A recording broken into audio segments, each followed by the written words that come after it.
set. So I'll call the meeting to order. It is 7 o'clock by my watch. One on the wall is a little fast. First thing on the agenda are the minutes of April 3rd, 2018 for approval. Is there a motion? I move to approve the minutes of April 3rd, 2018 with any amendments or changes thereto. Is there a second? Second. Page 1.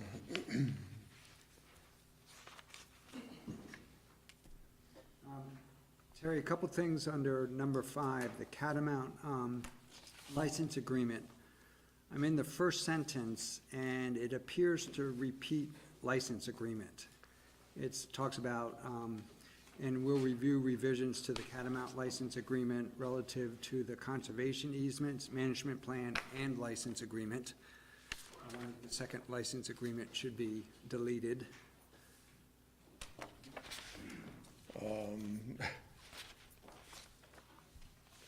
Is there 2 license agreements Yeah. It probably is not necessary to have that in there, yes. The next sentence read, Kate noted that, and I'm sorry, I forgot my glasses tonight, so of course I'm having a little bit of trouble reading. Kate noted the state is between grant cycles, so the town should front the money and close on the property, then apply for the grant with a hope of being, and I said being reimbursed, and I think it was, maybe should say being awarded. It's reimbursed. Reimbursed? Reimbursed? That's correct. But we haven't even applied for the grant yet. Right, so, Hope to. No, for the town to be reimbursed the money. because we're gonna front it. I get that, but don't we first have to be awarded the grant? No, she wants the town to front the money, to put it up front. I get that part. And then if the grant comes in, we will reimburse That's ourselves. why the it says point. the hope of being reimbursed. Okay, I guess I see that. I mean, my first hope is we get the grant. Then if we Well, get the of course. grant, then I hope we get But we're not reimbursed. gonna get the grant before the, I get that piece. I just, okay, I get it, and I guess that's fine. And then on the first sentence in the next paragraph, it says there was discussion of having to negotiate with a third party for, and I think either the word permitted, or allowed activities, and then the word should be activities. Should just clarify. well, I would say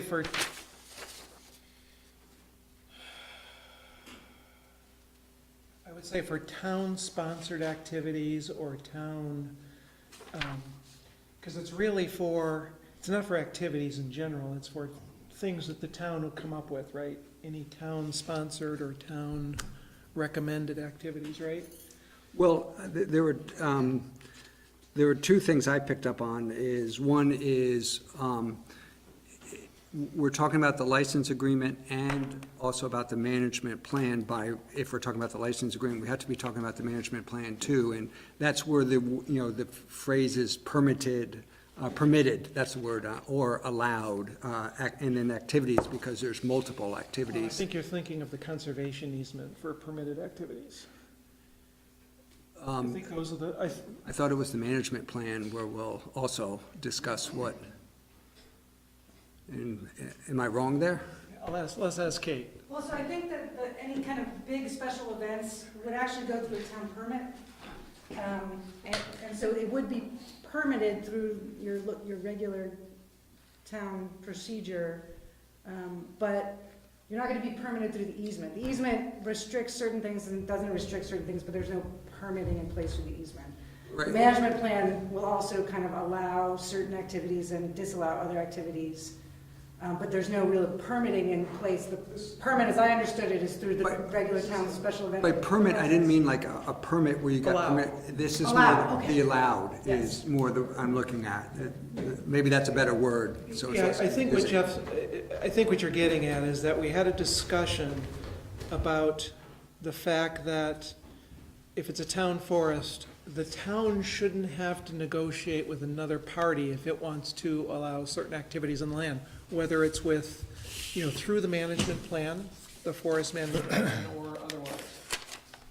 Right, well, That was as the- the way the license is drafted, Catamount County Center has events planned throughout out most of the summer, and so there needs to be some coordination between them Sure. about special events. Absolutely. Okay, But this is also activities in general, for instance, mountain biking in general, or, you know, whatever activities are being contemplated, whether they'll be allowed or not, horses or walking or skiing. So it's just not the events, but it's the activities that will happen more on a day-to-day basis also, that I think this was referring to. I don't want to get into a discussion. Yes, I of apologize for that. But it was, The whole thing, but what word would you like to have in there? yeah, we are. Yes. Debating the minutes? No, we're not debating, we're just, We're starting to debate the minutes. okay. I did not mean to debate. I So meant are you looking to to change the wording there? well, because I think it more accurately So what reflected. word what word would you like to put in there? It sounds like allowed. Activity. Change activity to plural. Okay.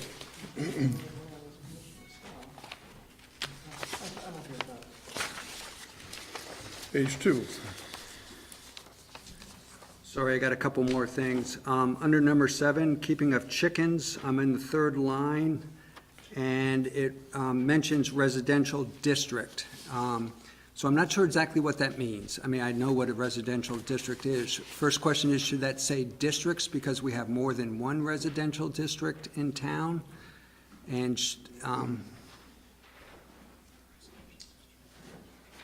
Referring to a zone or did we only residential talk district? about one district in which chickens would be allowed?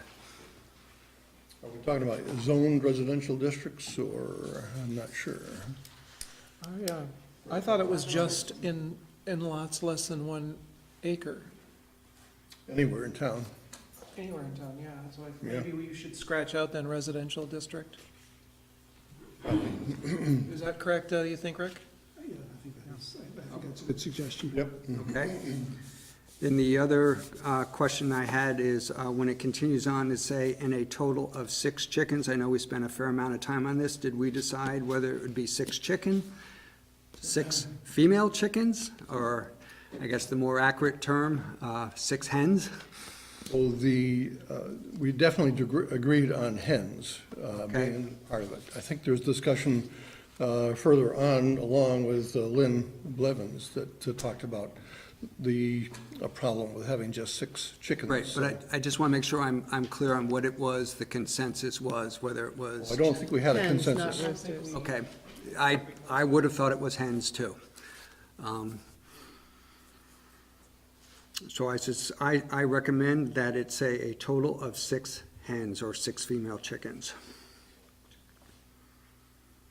Okay. Anything else on page 2? Oh, sorry, yes, under the sewer allocation, the first sentence, Ken Bellevue reviewed, and I think the word "the proposed" attachment A should be, the proposed should go before attachment A. But the bigger questions have to do with the last sentence in the first paragraph. Actually, the last 2 sentences in the first paragraph. And they're kind of a very shortened, I'm trying to think of the word, agglomeration of more complex issues. Bottom line, I guess I'm recommending they be deleted, because, you know, the first one says there is 13,000 gallons per day capacity for 20 years. That's actually not accurate. There's about 13,000 gallons per day per year for about 20 years.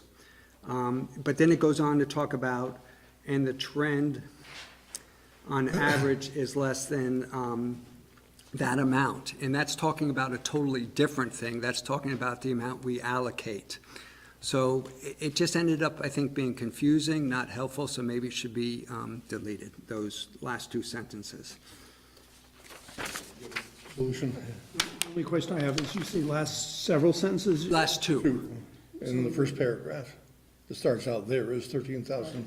And then the capacity is needed for, Yeah. and that out too? Yes, because that discussion was so much more of a broad discussion that only picks up little pieces of what actually, I think, was discussed. And Terry, you'll be glad to hear that's it for these meetings. Anybody else on page 2? Page 3.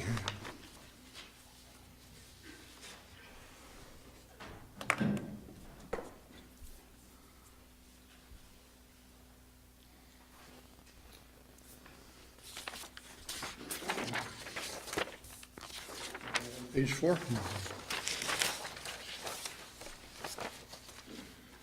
Hearing no other corrections, all those in favor of approving the minutes of April 3rd, 2018, say aye. Aye. Any opposed? No abstentions? Going on to public comment. Is there anyone in the audience who wishes to make any comment, anything on the agenda or not on the agenda? See no hands raised, we'll move on to the interviews and appointments. And tonight we have just one person interviewing for the Conservation Commission, that's Reed Carr. Bob Pascoe has withdrawn his application. We have the three that we interviewed 2 weeks ago. So Reed, why don't you come up to the table here, and if you would, introduce yourself, give us a brief biographical sketch of yourself and why you'd like to be on the Conservation Commission. Thank you. Good evening. So my name is Reed Carr. I'm a Williston resident, born and raised here. I was in Williston from 1988 through 2010.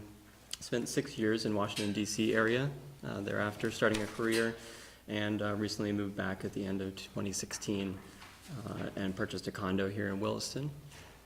And I'm applying for the Conservation Commission because I've had a long history of being interested in conservation, and I'm interested in helping the town make good decisions to set up future generations to have an even better Williston to live in.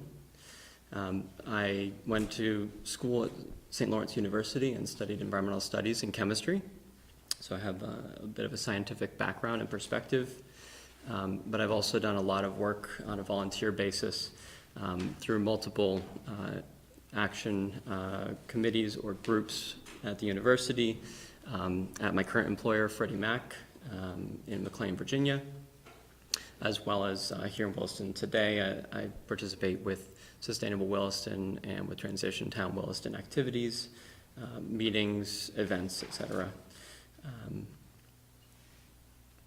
That would be my introduction. Thank you. So questions from the board?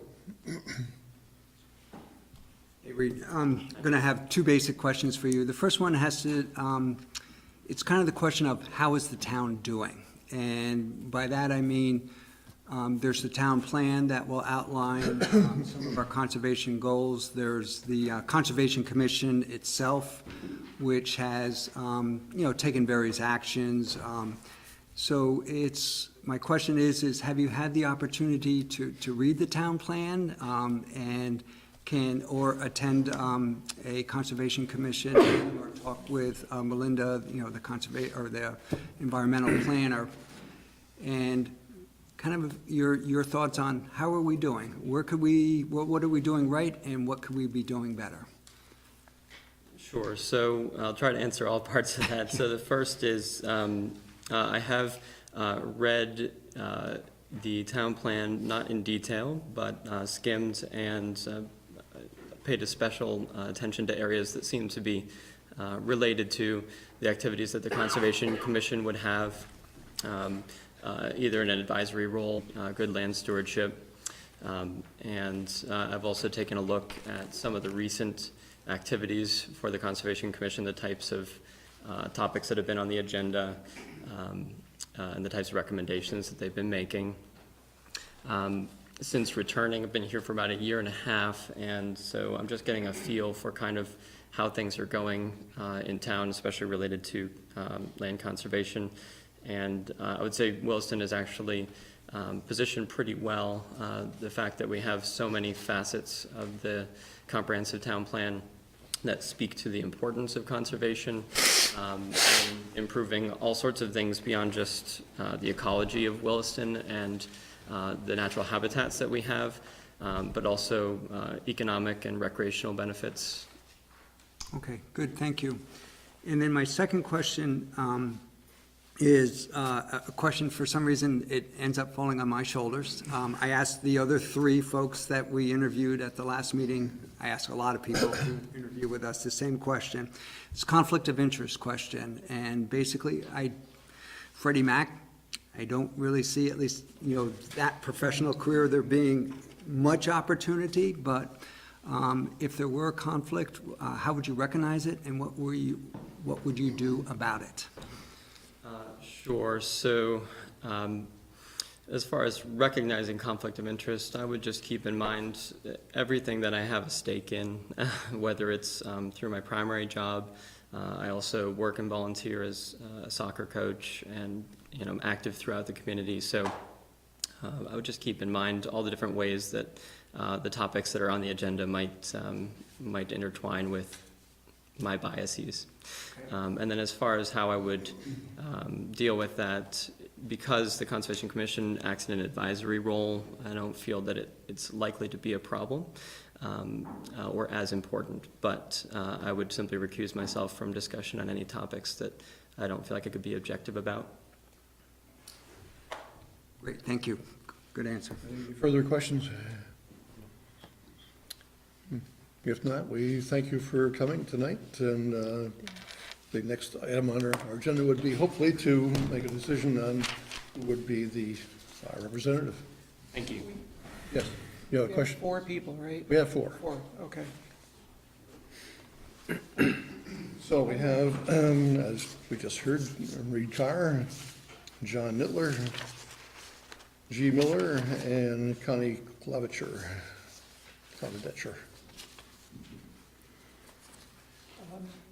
Would you entertain a motion? Sure. I would like to move that we appoint Reed Carr to the Conservation Commission for the current open position, which I think is 4 years. That I don't know. There's a suggested motion here that is in our agenda. I believe that's correct. Four-year term that runs through I'm June going 30th. For a 4-year term, Not yes. reading. 4-year term, but 4-year term. it's filling an unexpired term, so it'll be until 2020. Okay. We will discuss the merits of the other. We should. Yeah, before we entertain a motion. I hear a second to the motion. I'll second, but I'd like to have that discussion also before we. Well, now it's open for discussion, sure. Well, I'll start off by saying the obvious. We have 4 applicants, all 4 of which I would be happy to appoint. We're in a very enviable position from that standpoint, but we're also in a very difficult position from that standpoint, because there is only one slot for, that's currently open. So I never like having to choose one over another. I think Reed it actually is down between 2 for me. Reed is 1, but I thought, John Nutter, his experience, he's been doing it for a long time. And in a very direct environmental role, in sort of an academic setting too. Each candidate has their pluses and minuses, but there's a lot of pluses to John. I want to put a plug in for, I think it's Gene, he's identified here as G. That's actually the 2nd or 3rd time he's been. At least a second. 2nd time. And that guy has, he wants to help, and he's got a lot of experience, and I really hope that we find a position where he can do just that. He can help. Any further discussion on the motion? Hearing none. All those in favor of the motion say aye. Aye. Any opposed? And any abstentions? So, Reed, congratulations, and we'll be in touch with you about the schedule of meetings.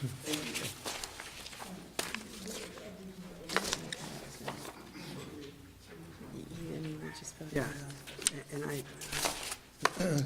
Just for, So we move on to item number 5, and that's the Champlain Water District Report. Jim Fay, who's the General Manager of CWD, and Liz Ware, who's our elected representative to CWD and my next door neighbor. So, welcome. Okay,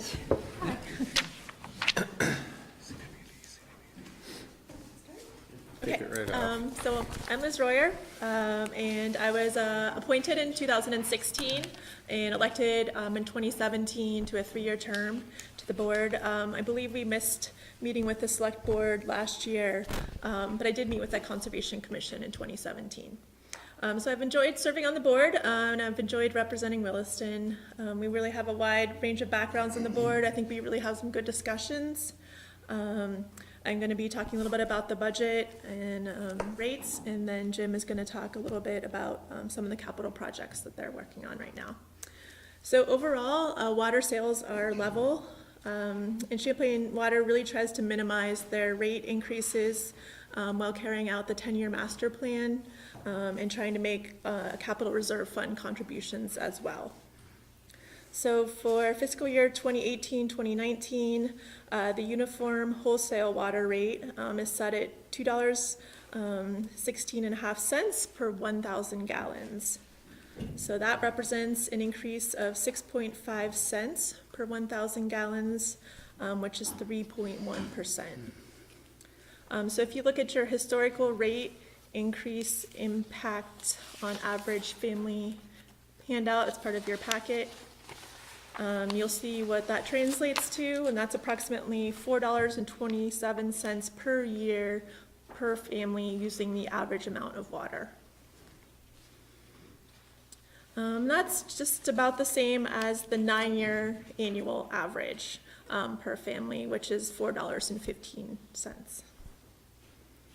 The next handout is Sorry, could you say what the percentage was again, the increase? 3.1%. Thank you. If you look at the comparative retail water rate handout that you also have, you'll see that the total cost for Williston residents are about right in the middle for the municipalities that are served by Champlain Water District. So I think that's about where we want to be. So overall, Champlain Water, they're very proactive about their operations and their maintenance, as well as their capital investments, and that helps prevent much more expensive repairs and emergencies. So currently, one of the projects they're working on is studying the conditions of 54 miles of their transmission mains, and that's, again, to be proactive with some of their asset management and long-term planning. Can I ask,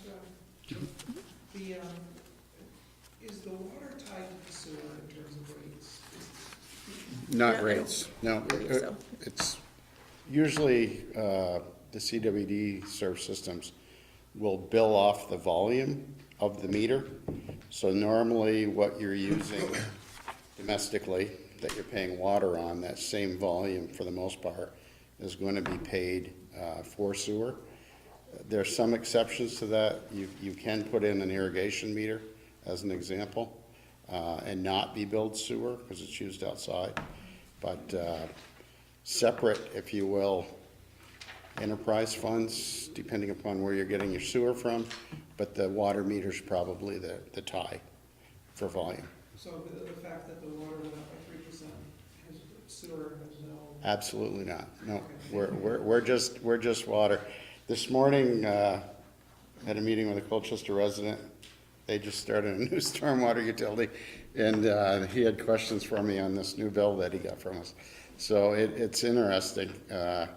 It's kind of, I guess, fortunate that water and wastewater and stormwater at times, if you have a stormwater utility, are billed on the same bill, but it does get confusing for the customer.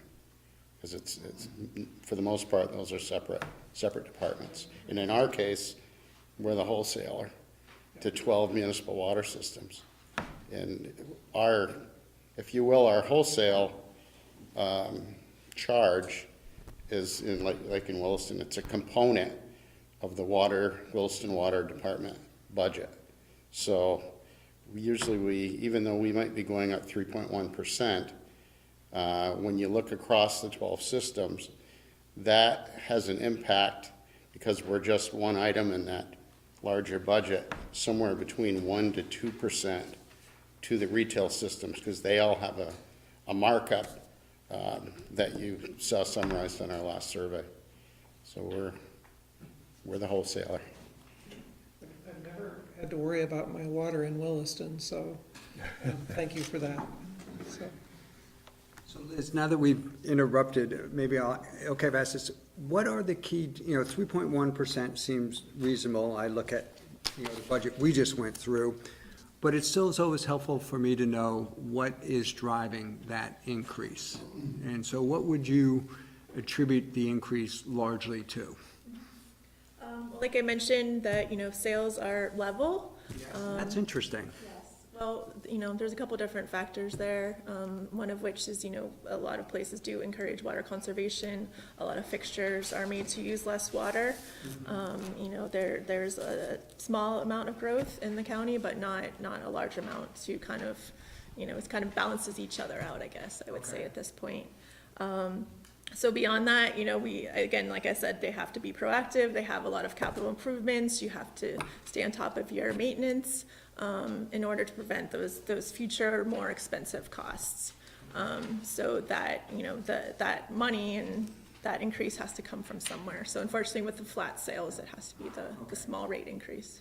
So let me ask the question a little bit differently, if you don't mind, and it's, would it be, for instance, are there staff increases that are included in this, or are there new programs, or is this reflecting primarily the cost of making water, if you will?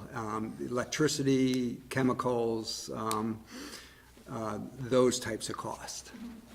Yeah, it's Does that make sense? primarily the cost of making water, yes. Yes. There's not, Yeah, so, they're not hiring, new Okay. positions necessarily, or, yeah, doing anything else. The only that- thing we've got going is we started a succession planning probably back in 2014. And what we've tried to do, because there's 4 people retiring, all of us about Okay, the same yeah. age, in a fairly tight 4-year window. We've got, unfortunately, one person out right now on long-term disability. And very fortunately for the other person, his wife won the megabucks, so he left earlier. So we've had a lot of staff transitioning, and at times in the budget, if you look specifically at labor, it is very difficult to get a year-to-year comparison, because it's not the same number of people. There might be some overlap for hiring or some shortages.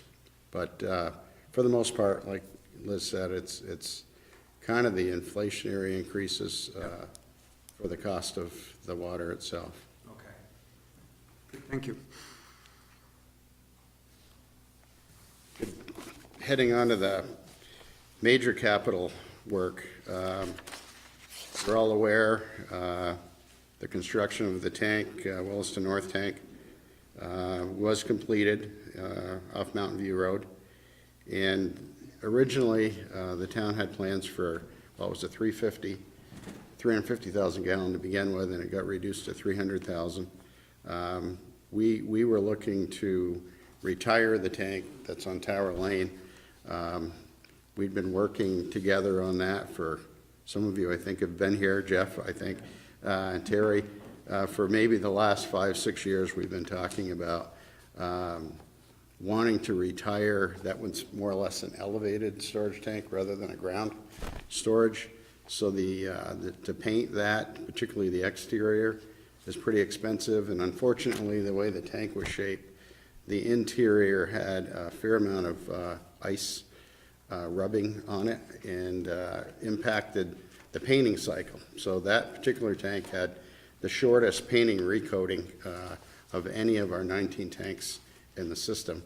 So we were trying to phase that one out, and our board, through our tank policy, has a way of working with a town that's building new storage to sort of team up. So in doing that, the larger the tank that you build, the cost per gallon goes down. So we contributed 50% of the tank cost, and the town was able to save about $364,000. We lucked into, I say lucked into because we never really We're too involved in the state revolving fund loan program because there were so many other utilities and water departments ahead of us. It's sort of a point system where you've got to have some issues to be able to usually qualify for the money. The last few years, we've been fortunate that a lot of people are not shovel ready to go. And we were, and the town and CWD worked together, and a little over $300,000 of savings using the lower 3% interest rate. We plan on having the Tower Lane tank down in June. And it's a company we've used once before. They took down a tank on Water Tower Hill for us. And they sort of start at the top and they drop the tank into the shell as they work their way down. This one here is a little bit different because it's on stilts. But I'll let you know, Rick, when that happens. But it'll go down in a day or less. So Oh my God. you don't want to, these guys have this down to a science. So needless to say, I didn't win the pool for how quickly it was going to come down on Water Tower Hill. I was way off because that one was, I think it was a little over, somewhere between 8 and 9 hours. I don't remember 8.5 hours. That's amazing. Yeah, so that's what they do. They travel all over the country taking tanks down. I have to tell you, though, I'm going to miss that tower. That tower has been, well, ever since I've been in Williston. Right, yeah. The next major project, we have a similar tank to the one that was built on North Williston Road at our plant site, although this one's completely above ground. 1 million gallon, it's baffled, it's for chlorine disinfection contact. Our existing tank, built in about 1990, 91, has really been online full-time since that point, and it's got some maintenance issues that we've got to work on. You can't take the tank offline because it's part of regulations to hold water and allow chlorine to disinfect it before you release the water to the public. So we've been kind of delaying living off this one tank for a while now. We've got 2 tanks online, and we're working on the second part of that project is kind of a buried concrete basin wet well in our plant that's going to allow us to upgrade some pumps and get a little bit more efficient. We work a lot with Efficiency Vermont. We have an energy savings account, so that's kind of our next big facility project. Our next piping project that was just approved is again sort of a joint project with the city of South Burlington. They're doing a wastewater upgrade right off Swift Street on Farrell, and we decided if they're going to tear up the road, that happens to be the closest of distance between our 2 24-inch diameter high service mains that serve about 90% of our service area in the county. So we're going to put a cross tie in there so that if we have water breaks or whatever. Williston, most any town we serve, there's a lot of looping in the distribution system, usually every street. So when you have a break, you can isolate things and not have very many customers out. Well, we're transmission, so we've got about 54 miles of pipe in a 70 square mile area, and we've been trying to loop for emergencies that if we did have an interruption or the need for a repair, that we've always got a way to loop the water around the county from a supply point of view.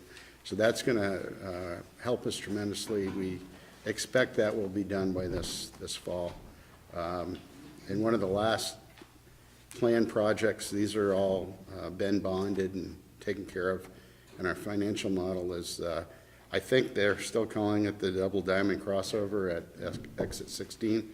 That requires us to go in and actually lower a pipe that is sitting in a blasted ledge trench up that way, because there's going to be a lot of new stormwater pipes that are going to be cutting right into the water main. So we've got some work to do up there to prep that area and get our 16-inch water main out of the construction, below the construction impact. And we're We're not sure, maybe 2020, that one will happen. We just got new plans from the state, updated plans from the state that we've got to go through again and make sure that our latest design, which might have been our second time through the project, is still the design we want to use. They've been tweaking it a little bit, trying to move that project forward. But I did hand out our this year's water quality report. That's what's called the Consumer Confidence Report. We call it Water Quality 2018. It's a requirement we do, all water systems do that type of report once a year. For the most part, EPA has allowed us the last few years to do that via postcard with a web address. But we had extra copies that came in early. We're going to try to get this out in the middle of next month rather than waiting till the end of June. And I had hard copies, so I thought I'd bring it. The other handout that you had mailed, some of you, of course, I recognize, some I don't because I haven't been here in a couple of years, but just as a little one-pager on what, some stat sheet, if you will, on Champlain Water. We're just a municipality, just like a city or town, but we're called a consolidated water district, so it gets us into that wholesale role of producing water for multiple municipal water systems. Any questions? Questions from the board? Just a quick one. The work that's going to go on at exit 16, the lowering of that, it sounds like a main. Yeah. Is the Champlain Water District responsible for that cost, even though it's a V-Trans project to? Yeah, the rules, in this particular case, it's yes and no. Usually, there used to be a contribution if you move municipal infrastructure, but maybe 10, 15 years ago, it got modified that if you're in, like the state right away, and they require you to move, it's on the utility to pay for that. If you're in your own private right away, and they're widening the highway and you own the easement first, they would contribute. In this case, after kind of learning a few things, a vast majority, maybe, I'm trying to remember if it was around 46% of the lineal footage that we're putting in happens to be in the federal I-89 corridor. So we are getting somewhat reimbursed for that. Okay. So and that was the reason we went out originally for a certain amount of dollars for that project. I think it was $750,000 a few years back. And then the project got appealed and delayed. And during that time is when we started going to the Federal Highway Administration and pushing for relief on it. And we were successful there, and we ended up repurposing some of the money that was directed at this particular project for this Farrell Street crosstie. It's a transmission main, of course, but it's just in a different spot. So we did a bond vote for kind of the set of projects that I talked about here, the North Tank and the plant project, and we repurposed, third question, repurposed some of the 750 toward Farrell Street. So right now that we're completing everything that we've got bond approval for, and as Liz said, we updated a master plan that was going to run out in 2022 before Dick Pratt retired, our chief engineer.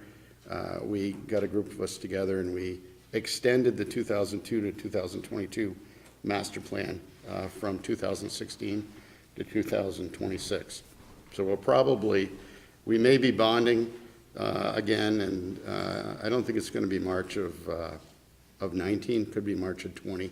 But there's a couple of projects that are coming up. One is a redundant pump station, and another one is that minimum maintenance facility at our site, because our present maintenance facility may be converted to pretreatment for the plant treatment process itself.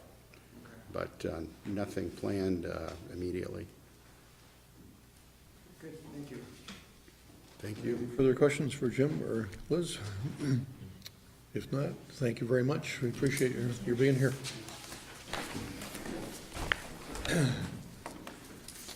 So moving on to the Catamount license agreement. Linda and Kate Warner probably. So 2 weeks ago, we sent you back with some suggestions for a couple of ideas, and we're here to talk about that tonight. Yes. So our charge the last time was to make a couple of changes to this agreement. The primary change is on, in section 23, the termination. You wanted that, basically the additional period of time removed and that section tightened up. So we have inserted this language, that if the breaching party commences good faith efforts to cure the alleged noncompliance, then such noncompliance cannot be cured within such 30-day period, then upon such date as can be independently documented for completion. And so that, I hope I have that language right. It was suggested by you, Joy. In section 12, town reserved rights, section 12 under C, or rather E, the final section, was stricken, and that has been accepted by the other parties, and a clause was added to section 6 that says if the town wishes to make amendments to the community forest plan that impair, reduce, or restrict the rights of licensee, and then the clause, or increase the licensee's cost or liability under this agreement, the town and licensee agree to meet and negotiate any such proposed revisions of an amendment to the community forest plan, and to amend the terms of this agreement prior to amending the plan to ensure consistency with each other. And I believe that those were the only, the only other changes to the agreement were to satisfy VLT's Vermont Land Trust requests, and those were fairly unsubstantive. I think we talked about this last time, I believe, so maybe I don't need to repeat that discussion, but just inserting references to the conservation easement in various points, various sections of this agreement. At this point, the other parties have agreed to this agreement as it stands today. Thank you. So there's been some comments, I'm sure that you've seen them from around town, as well as one of our board members. Some of the things that were being shown here tonight. And Terry, would you like to make any comments? So, yeah, thank you. Thank you, Terry. So just a couple of things. So I've done my own, and, as I like to do, I've done some of my own background work. I've talked to Kate. I've spent some time talking to the VP of Catamount Outdoor Family Center, and I spent a couple hours actually with Jim McCullough as well. So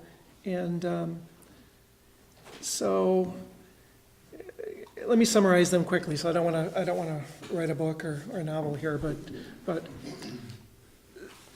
some of the things I found out were that we've been negotiating this license with Catamount for almost a year, since last July, or before that.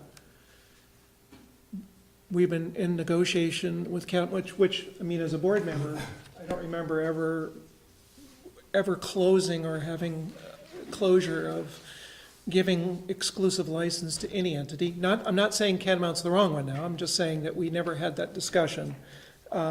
especially exclusive license. There's a lot of things in the contract I'm not excited about, but I'm not saying not having Catamount there is one of them.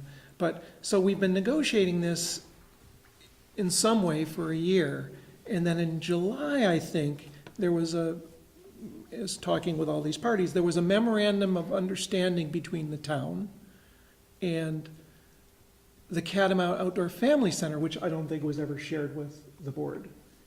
And it's a several-page memorandum of understanding that suggests that the town is going to negotiate this license. And I think the interpretation, and I'll let the Catamount Outdoor Family Center people say what their interpretation of that is, but their interpretation of this is that the town is unable to take care of Catamount. The town needs Catamount to continue doing what it's doing, and that the town will work towards kind of enabling Catamount to continue what it's doing. And I think some of the the homeowner or residential feedback we see is along the lines of some of the comments I've made, and that is, when I read the agreement, it looks like we're buying a town forest for Catamount to stay in business. And I don't think that's the way it was sold when I attended all the early meetings with the town residents and all that, where we got commentary and, and we had decided, I think, as a board to go forward and pursue this, right? So I was under the impression, hey, we're getting a town forest, it's gonna be great. We're gonna have a study committee, which we also did, and the study committee was gonna come back and make recommendations. Well, we've not seen any recommendations, so far from this committee. And a license agreement's been in negotiation for almost a year, and there's a memorandum of understanding that wasn't shared with the board. So from that perspective, I feel like we haven't been very informed as a board, from the standpoint of how things are working. And I think it's also a little, maybe a little, from Catamount's perspective, I think they feel like we've made this commitment to do something with them and to enable them, and now the residents feel like something else is going on, right? The residents don't like it because they weren't informed. So as we discussed on the Yeah, phone over the weekend, I did look back at and created a timeline of kind of our presentations to the public, our presentations to the select board, and included some specific sections from the minutes from my presentation to the select board, starting in January of 2017.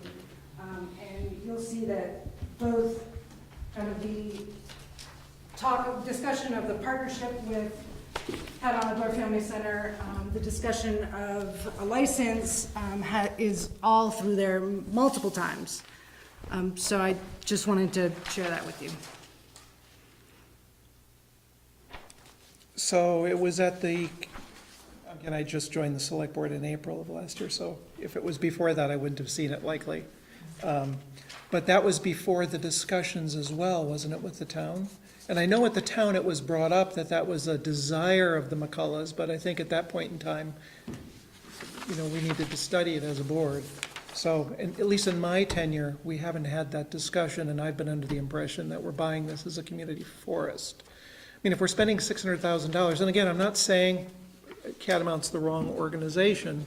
What I'm suggesting is the contract maybe should be written more along the lines of, we're buying a town forest, we'd like Catamount to continue operating its programs, they're great programs, but the town should have, at a minimum, equal say, if not more say, because, we're putting in all the funds, right?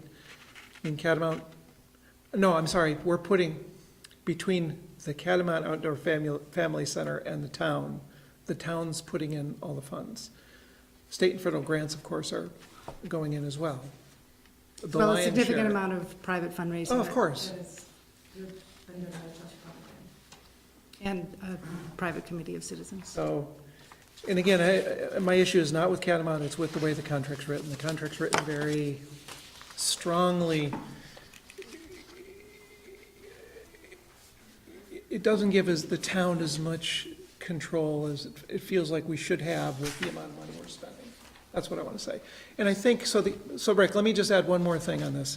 So in talking with the various constituents, I understand why they want to be negotiated with if we do things that impact their operations, because their operations bring in funds that contribute to maintaining the property. And if the margins are thin, and I think they set pretty thin margins, they don't pay anybody a whole lot of money. I've kind of gone through this with some of the members. If we want, say, for instance, we want to have dog walking on half the property and that impacts their business by, I don't know, I'm just gonna throw a number out there just for the purposes of an example, $10,000. Well, now their ability to maintain the property goes down by $10,000. In this, the way this agreement is written is the town doesn't put in anything. I mean, the town puts in zero. And it seems like that was a condition we put forward. I don't know if it was in the memorandum of understanding, but we put that condition on this. Well, that's what I've heard. I'm just telling you, we put the condition on it, so therefore, it's kind of a, it's a zero-sum game. If we have uses of the property that take away from Catamount, they need to have some ability either to get the additional funds to maintain, or not allow that activity to happen because their books won't close right at the end of the day. So I think it's a fair thing to do, but it seems like we need a mechanism in the contract, that does that. Maybe that you I know you added a clause, and I haven't looked at the implications of the clause you just put in, but Rick, does that make sense? I mean, if we have something that takes away a certain amount of time and fundraising capability for the nonprofit, shouldn't we have a way to pay for that? Well, I think the contract does provide for that, the license agreement, rather. Maybe I'm mistaken, but and the other thing is, I'm having trouble with, and maybe it's my memory, I don't recall any memorandum of understanding. If there is? Can I just speak to that?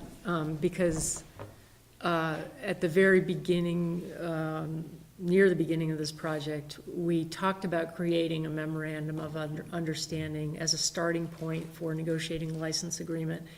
We drafted something. I kind of felt that, well, we drafted it and then we were starting on the process of drafting a license agreement. So for me, it was kind of a moot point, and I kind of dropped it, and it was never signed by either party.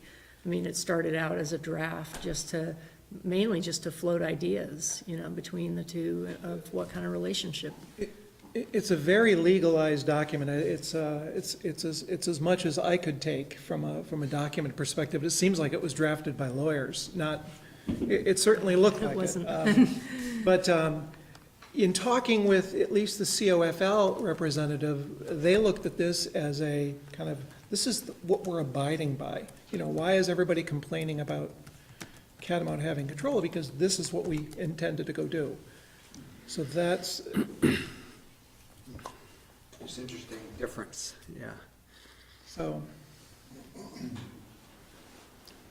And I think that the intent was there from the start, and given that, this is something that the McCulloughs wanted. They wanted to protect this property largely because of the recreational asset that it offers. And I think that they had that intent from the very start. And I believe that from the very start, it was stated in a pretty public way, this partnership between the town and the outdoor center.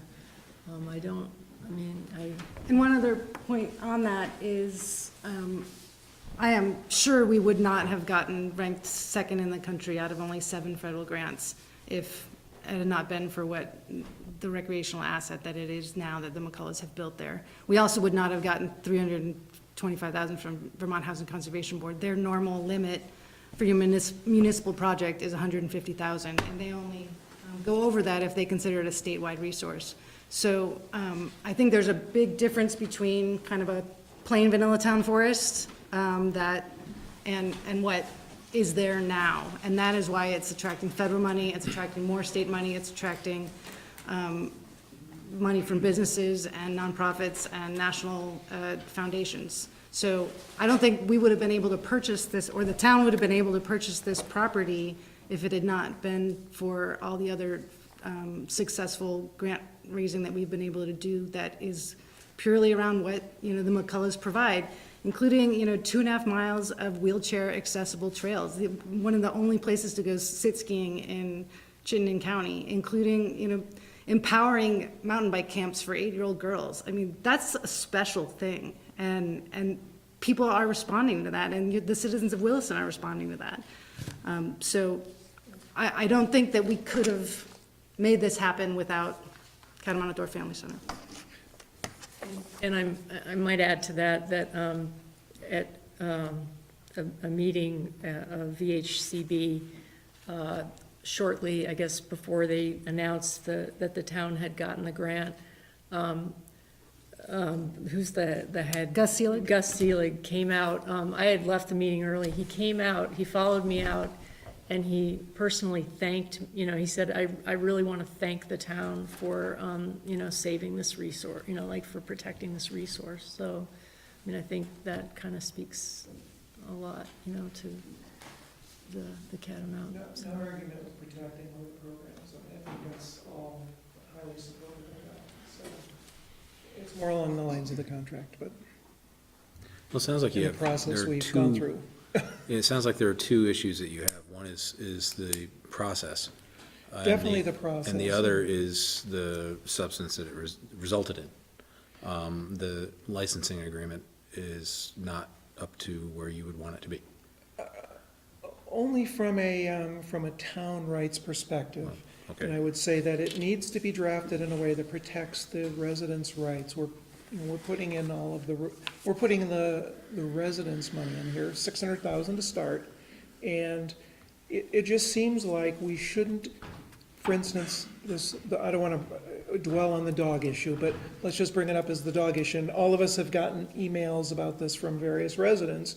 This is before the license is even signed, we've gotten a lot of pushback from the Catamount Outdoor Family Center organization to not allow dogs. Oh, you can walk them elsewhere, but, I think as me as a resident, just as an individual resident, we're putting $600,000 of money into it. It seems like we should have some say. And immediately we get pushback, and not any pushback, but pushback from the president of COFC, who happens to be a McCullough as well. So, and Jim gave me, plenty of feedback as well. You can go walk your dog at Mud Pond, or, up and down the road, or it was anything but at Catamount. And that's just one example. And that's why I said maybe we can find a better way to write this such that if there are impacts, we work together to solve them, because I don't think the residents would expect access and things for nothing. In fact, they don't get it when it comes to the trails themselves, right? I think, what's a day pass now? $10? For skiing or biking? Right, for skiing or Is biking. it $10? Or, I don't know what the, I don't either, sorry.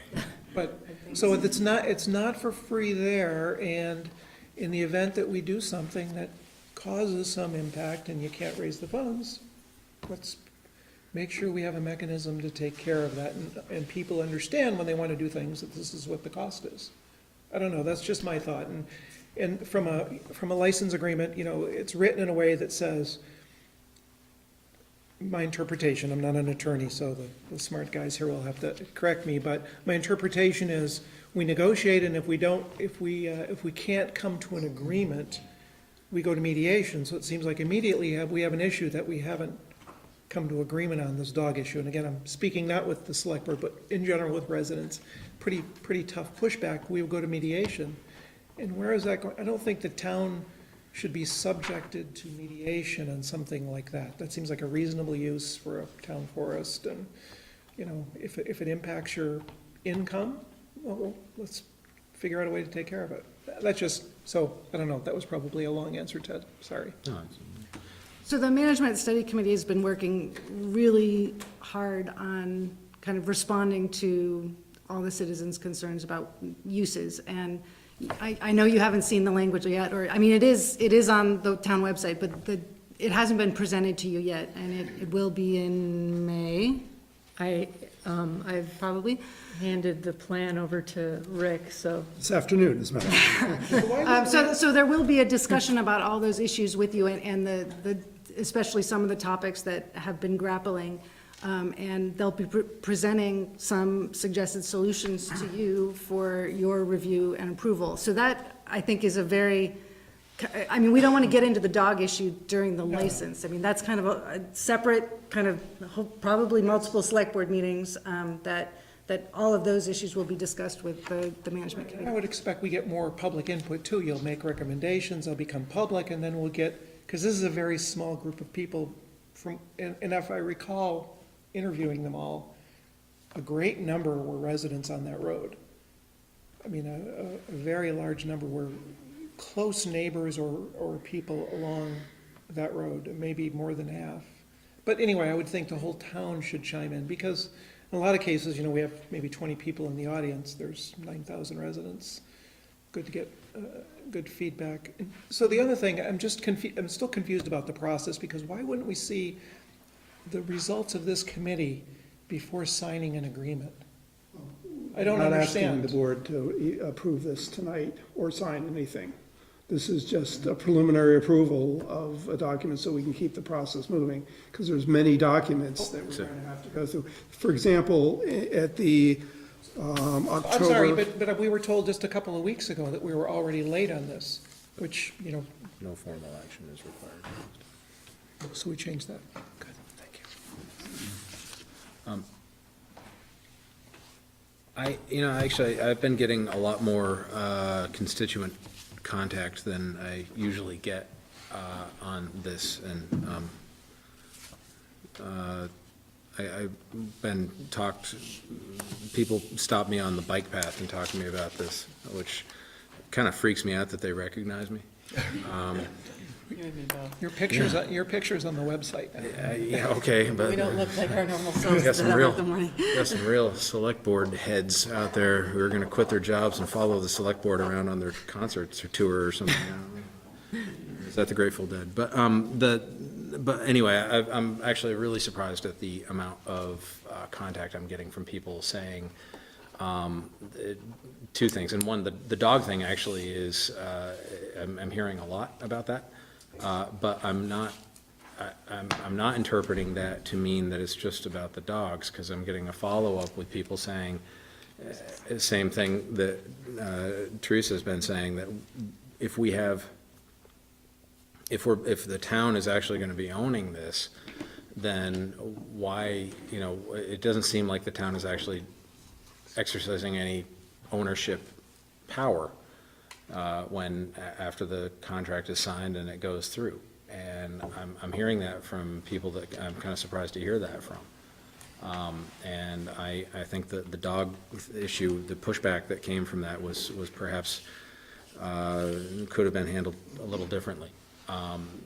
But in any event, I'm getting the same kind of feedback, and so that made me look at the license agreement again, and I do, I very much want this project to go through. But, I was looking at this, and, it's been there the whole time, but the first thing, that the town hereby grants licensee an exclusive right and license to use the property. But then the only thing that I see that's been added, and it's a big thing, I don't want to say only like it's small, but in 12D, that the town and licensee shall permit public pedestrian access, which is defined meaning walking, hiking, running, except when conditions exist, et cetera. I'm assuming that means that would not be charged for that, but I don't know if it actually says that. But my point is that I'm getting a lot of comments back saying, if we're spending this much money, this much of the town's taxpayers' money, what are the taxpayers getting for rights out of this other than to allow Catamount to continue on, which is a nice altruistic thing from their perspective, but nothing that impacts them. I've even had people say, I don't care if they develop it, I'm fine with it. And I don't share that view, but I'm hearing a lot of stuff like that. And I wanted to bring that to people's attention, that it's out there.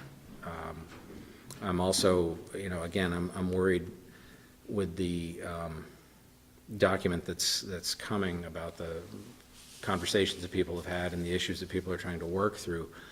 One of the concerns that I have is that if it's resolved that, okay, well, we're going to mediate it. I've had lots of unsuccessful mediations. Usually that's not the case. Usually mediation works, but it doesn't have to.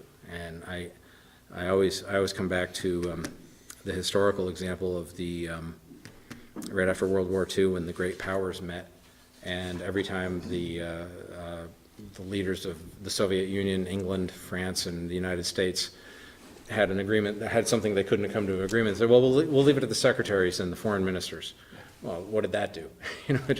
Those guys took their marching orders from the head person, and it didn't do anything. So if there is not an ultimate tiebreaker in this document somewhere, if there's not actual, and this is a terrible word to use when we're all talking about, conservation and public use and collaboration, but if there is not ultimate power somewhere in this document for the town, and I don't mean dictatorial power, but I mean where something would be resolved past mediation, or someone would get to make the decision one way or the other, then it's a potential recipe for disaster, because not all of us are going to be alive and working on these projects 50 years from now.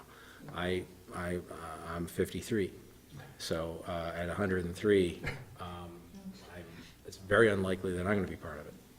But I mean, that's got to have, and actually this license doesn't go that far anyway, but I mean, my point is that we've got to have resolution, and I'm hearing, I don't know if that would assuage the comments that I'm getting from people. I think it might, but even if it doesn't, it might be enough anyway. So anyway. If I could just speak to your comments about how people feel like there's not going to be anything for them. The committee has been discussing the integration of multiple uses, including dogs and horses and disc golf and lots of other things, habitat protection, et cetera.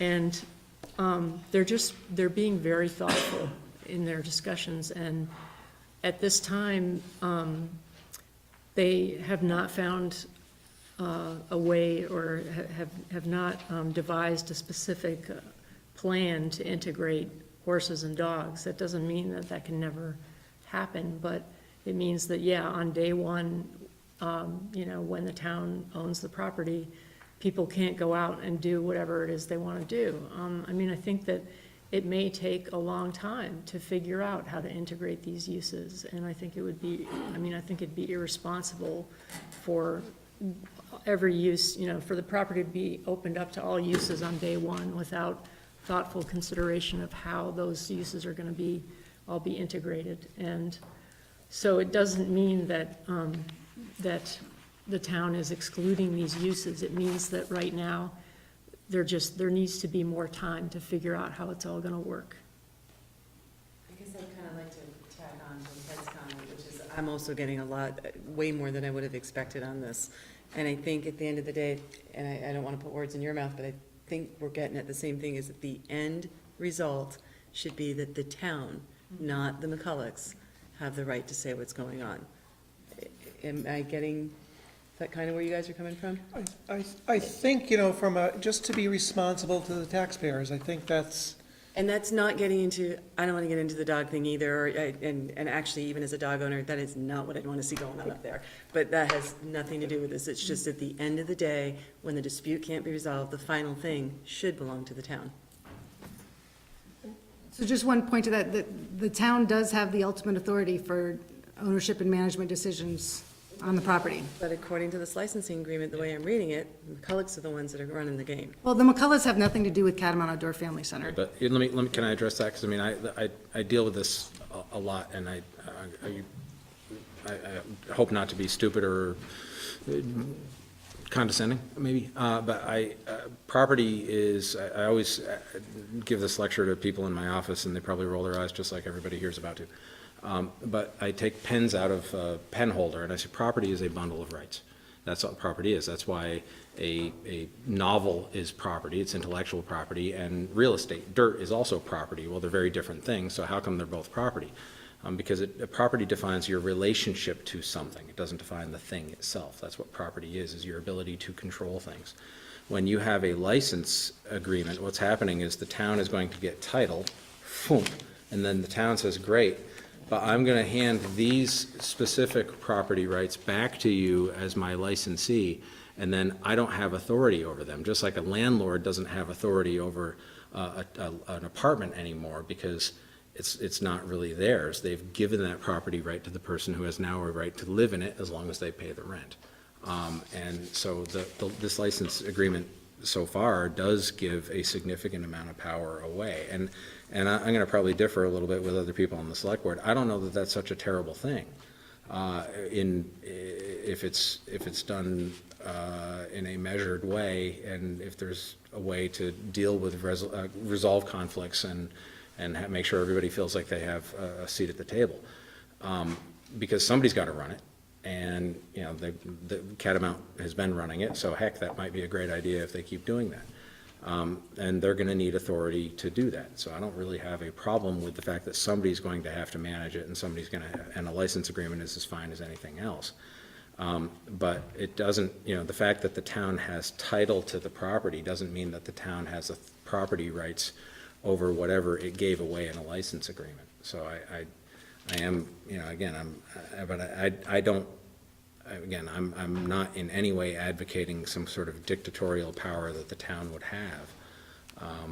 But I do think that this is, you know, maybe this could be modified. Now, one other thing real quick, I was on the select board when the roundabout at the Steeple Church was. Had to bring up the roundabout. Yeah, that was some good times. I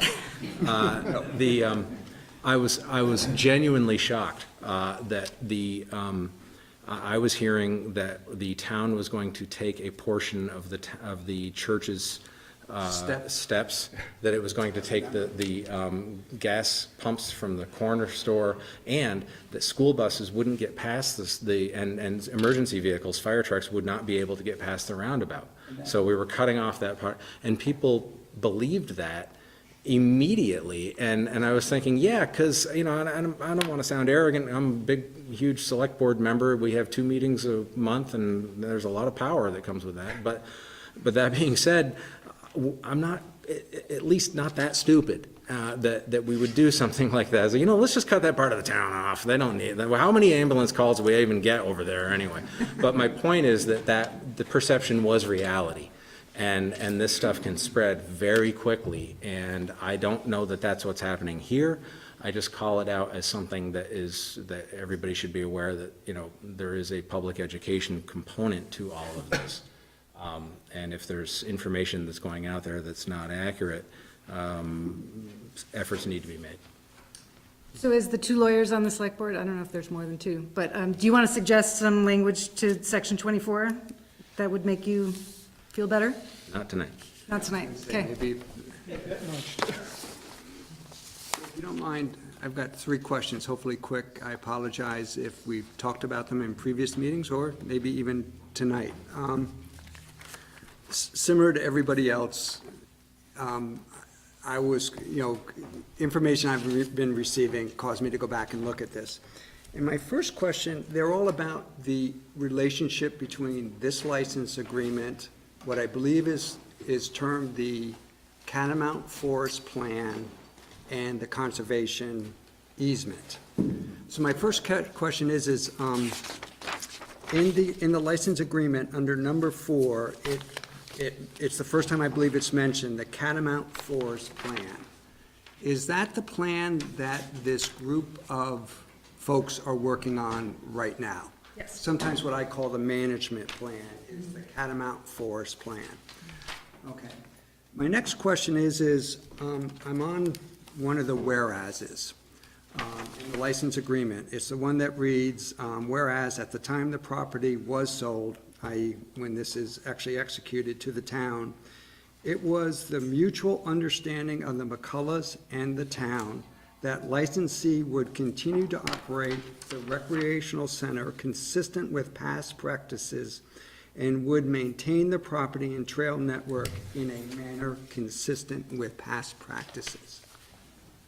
I guess I'm gonna ask, what does that mean? And what I mean by that is, does that mean that the license agreement has some sort of, can trump, maybe that's, I'm not a lawyer, so I'm gonna use words like can trump the Catamount Forest Plan or the conservation easements? So those two documents are more, in a sense, again, my lack of understanding legal issues, are more important than, in a sense, this legal document, because they have more power over, using the power term, over what can happen on the land more than this document can. Is that accurate? There is some feedback between the management plan and the license agreement, because if, so the management plan is every how- 10 years, and can be changed or renewed in a shorter amount of time. But the license agreement is an exhibit to the management plan, and the management plan is also an exhibit to the license agreement. But, there is some language in here that, when the management plan is changed, and if it affects Catamount Outdoors operations, that you'll collaborate with Catamount Outdoor Family Center on those changes.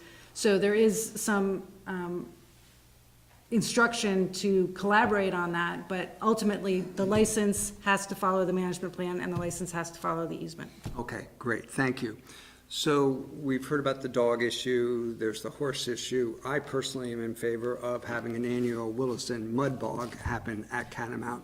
So if any of those activities were to be added to, or activities subtracted from the current practices, that would happen through the Catamount Forest Plan and the negotiations that would happen over that.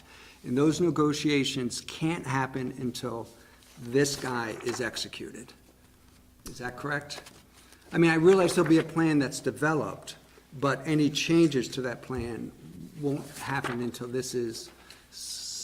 Well, we need a license, we need the management plan signed at closing, or at least an interim management plan has to be approved by the select board and the easement holders. Prior to closing. The Okay. day of closing, yes. Okay, prior to closing, okay. All right, so that has to happen, and then this will be signed after, Well, at closing, yeah. at closing, okay. Okay, all right, that's helpful. Okay, thank you. So it sounds like we need to revisit item number 24, which is now on for our next meeting, perhaps. Yeah, and that's fine, I'll be honest with you. I am not gonna have substantial input on item number 24. I know there's others who will have maybe some comments. Yeah. So I just wanna say at this point, I'm good with, I'm, whatever you're looking for tonight, support with moving ahead with this. I think it's more than item 24. I think the agreement needs to be reviewed and possibly rewritten in several areas about Okay. exclusive licensee, exclusive rights to the property. I think, in all fairness to the town, though, you've got to narrow that down. I mean, it can't be rewriting 26 sections. No, I'm not suggesting, I'm not an attorney, so I'm just, That wasn't what I was getting at. I mean, there might be specific provisions in here that you might be able to point to, so that they've got at least a somewhat of a direction. but I've made a markup and I sent it to Terry, just from my own business dealings. It's not legal markup, it's more along the Ts and Cs. I don't know if, Terry, you distributed that to other I members? have not done anything with that. I actually received it, and there are some items that I think we do need to address. Okay, And I've already brought it up at, with Melinda, so, okay, I don't, there's also a number of items where there may be just a simple misunderstanding. could be, yeah. But ultimately, there's probably going to be some provisions not everyone's totally happy with. So I'm envisioning us going back and taking a couple of the most important ones including the one dispute resolution, and there's one or two that Teresa mentioned that I'd like to try to address. But that's how I envision it, this moving forward. I don't know if that makes sense to you guys, but. I specifically did not forward that on because I thought that it would violate the open meeting law, so. I wasn't quite sure, that's why I talked to you, I wasn't quite sure how to do this, so. Anyway, I appreciate receiving it, and I Yeah. found it useful. So we'll be back talking about the license agreement sometime in the near future. And the management plan as well, The Catamount Forest Plan. whatever the name of it is, yes. I mean, it's an important thing, right? We spent quite a bit of time talking about and went to a town vote on the $30,000 we're spending with the Winooski Valley Park District, which is 30, this is 30 years of that, or 20, I'm sorry, 20 years of that. So. I just wonder if my contribution at this point will be all that helpful. Thank you. That made my night. So I think we move on then. Thank you very much. You're the one who brought up Charlie. What's that? You're the one who brought up Charlie. Oh, I didn't mean it that way. Oh, my goodness. Yeah, Patrice, you'd like to say something? Can we get public input as well? The board was going to address any of my questions in the letter that I sent, and I wanted to respond to a couple of things I heard about the land not being protected. The town has voluminous plans and bylaws that protect and have overlays and various measures to protect the forested wildlife and other areas in town should any development occur. And it also has a conservation commission that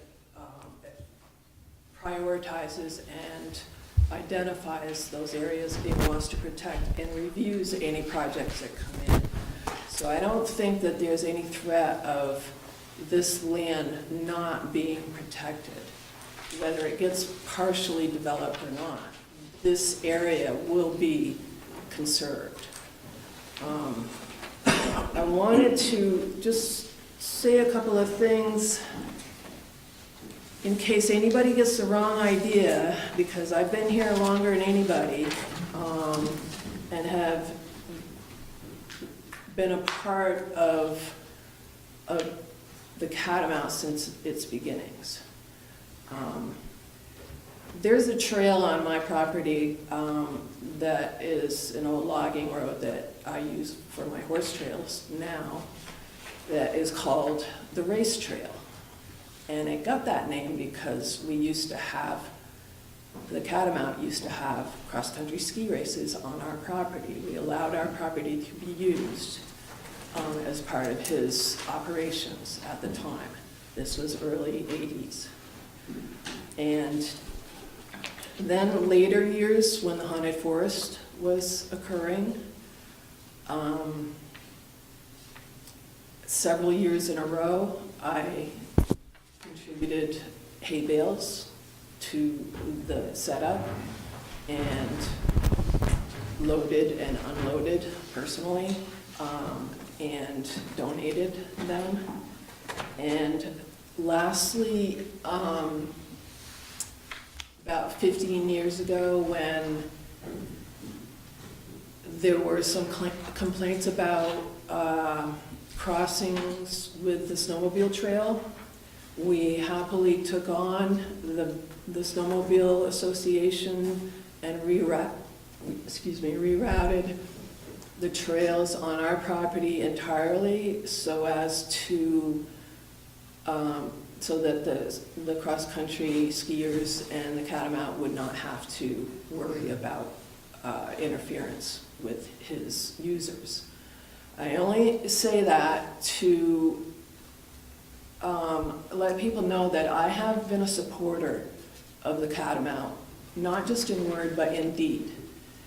And that for the life of me, I can't figure out why it hasn't been successful to the point where he hasn't been able to make a go of it, so to speak, because it seems to me as though it's been very popular, and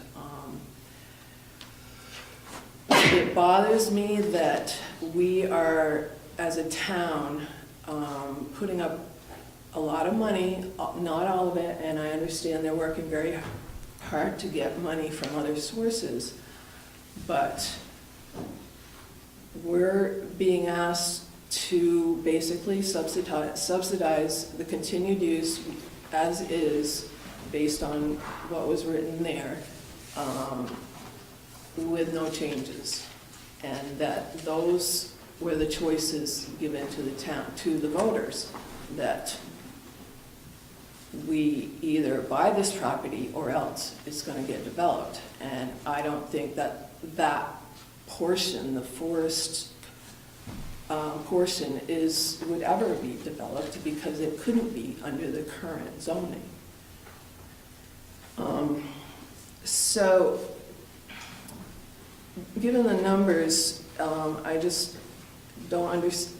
I would like to know where the price comes from. Nobody has yet answered my question about the purchase price.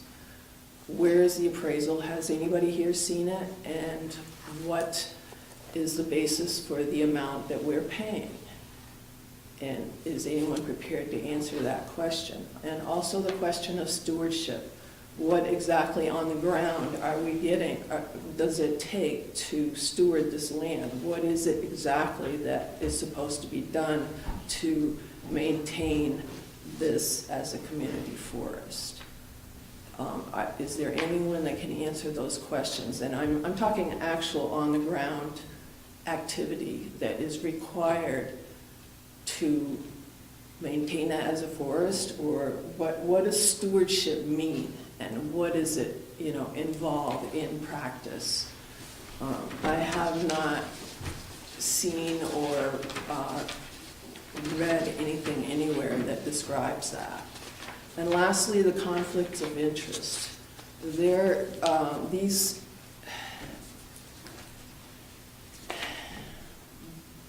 What we're getting being offered here, this package that was brought to the town, seems to be presented as take it or leave it, as it's being presented. And there's no consideration for how land has been protected in the past and in the recent past, going with the town bylaws as they are. And why, as a select board, I feel it's important and is part of your fiduciary duty to use our tax dollars wisely when this property can be protected without having to go through this process. And still maintain programming, since the uses that are currently underway have been decided that they want to be continued. And if that's the case, then what is it the town gains? The people in town specifically, that's what I'm asking. What exactly are we getting that we don't already have now? So whether in writing or if somebody can address these questions now, I really would like to know. And is that gonna happen? So in your letter, you asked the two questions that you just raised a short while ago, and staff will get back to you with an answer, or we can get the answers to those two questions. The process that we've been going through, I think the select board believes that we're getting a town forest, which we don't have right now, and a way to keep things happening in Williston that are currently happening, but you may or may not agree with that. Can I ask a question about that? If I understand your question, it has to do with the 75%, it's in the part of town where it's zoned, 75% of the land has to remain open space. But if, for instance, the McCullough were to sell it to a developer, I'm just hypothetically talking, would there be a chance that the land would remain open, or would it be be owned by whoever owns it now, and it would be the exclusive use of the homeowners association or something along those lines? I guess I want to make sure I understand if the McCulloughs went a different route and, as opposed to selling the land to the town, what guarantees would we have that public access as it currently exists, or could it increase? What guarantees would we have that that would happen? And I'm not asking that necessarily of you, Patrice, I'm just sort of asking that based on, the question you asked. Maybe we should ask if Terry, we could add that to the list of things that we get back, because that's part of zoning, right? That should be part of, this whole 25-75%, when a developer has 400 acres, round numbers, say 300 of those have to be conserved in some way in this particular district. Are the 300 acres that are conserved, are they part of the developer who purchased it, the 400? So they have exclusive rights to the property unless they give a license. So if a developer bought the 400 acres, I think, Patrice, what they're saying is that whoever bought the property would have that right to Exclude others. or make it, I think many of us. Same right that exists now for the catamount. True. That is accurate, But yep. not the same right if the town owns it. Right. But the, It would depend on the the proper developer. licensing language. I still don't see the advantage of the town owning. There's no difference in, like you say,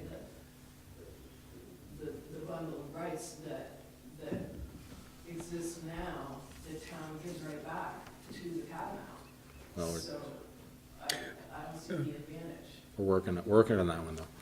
We're working on that one. I mean, Guaranteed public access, permanent guaranteed public access, For some. for all pedestrians. Yes, just identify yourself, please. If I may, I'm a Port Longenbach resident and vice president of the Catamount Outdoor Family Center. I won't take a lot of your time. I guess what I would put the thought out there for the moment. To me, I would ask us all to slow down, think about where we want this thing to go. What is the vision? What are the facts behind it, right? I think there's a lot of information out there and beliefs, and a lot of feedback we're hearing come from, I would say, uninformed viewpoints, right? In some sense, I would love to throw a yellow flag at this point, because I think we have been operating in good faith for well over a year to follow the spirit of what the funding was and what we told us what was the spirit of this partnership going forwards. What I think is happening in this, I feel like the Outdoor Center, which is a distinct entity from the McCulloughs, is being made out to be the villain, when indeed what we're really looking for is a partnership with the town. And I think, Ted, you said it best, people's perception is their reality, and unless we alter that perception, we will have this problem forever, right? This will not resolve itself no matter what committees we have or whatever. So I would ask us to really step back, think about what are we trying to accomplish here, align on that goal, and start moving in that direction, because I don't think we're headed that way. That's my fear.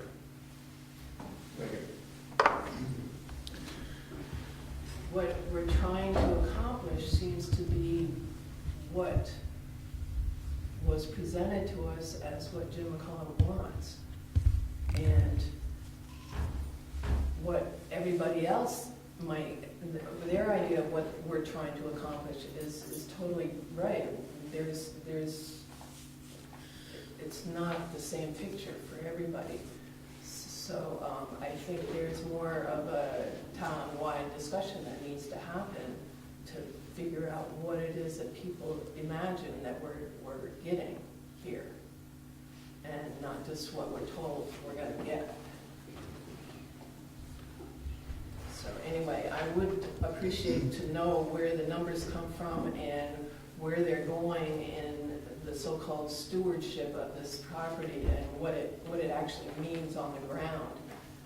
Because haven't seen that anywhere noted, you know, what actually gets done, and what has been done, and what is supposed to get done in the future, besides what was listed in the license agreement, which, like I said. That information, so yes.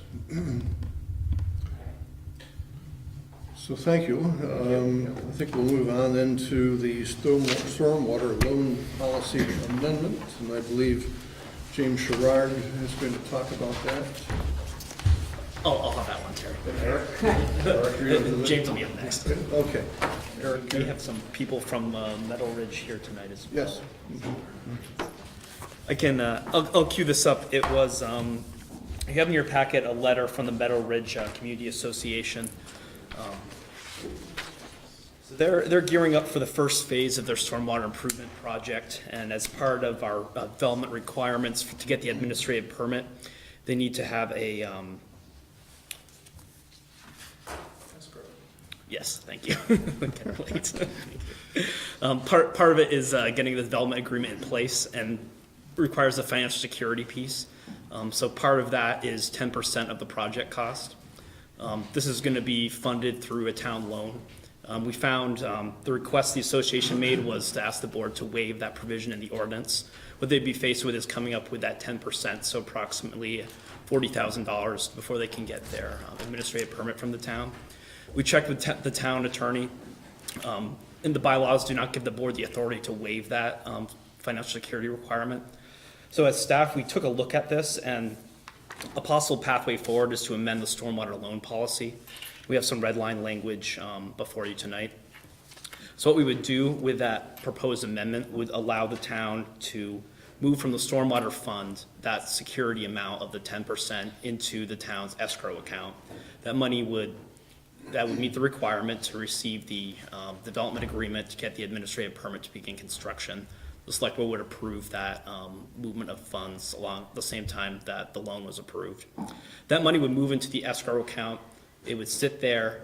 If the project needed that money, it's sitting there. It's kind of a safety cushion if more funds are needed to complete the work. If we get towards the end of construction, they find they need $5,000 more. At that point, the town can move that money from the escrow.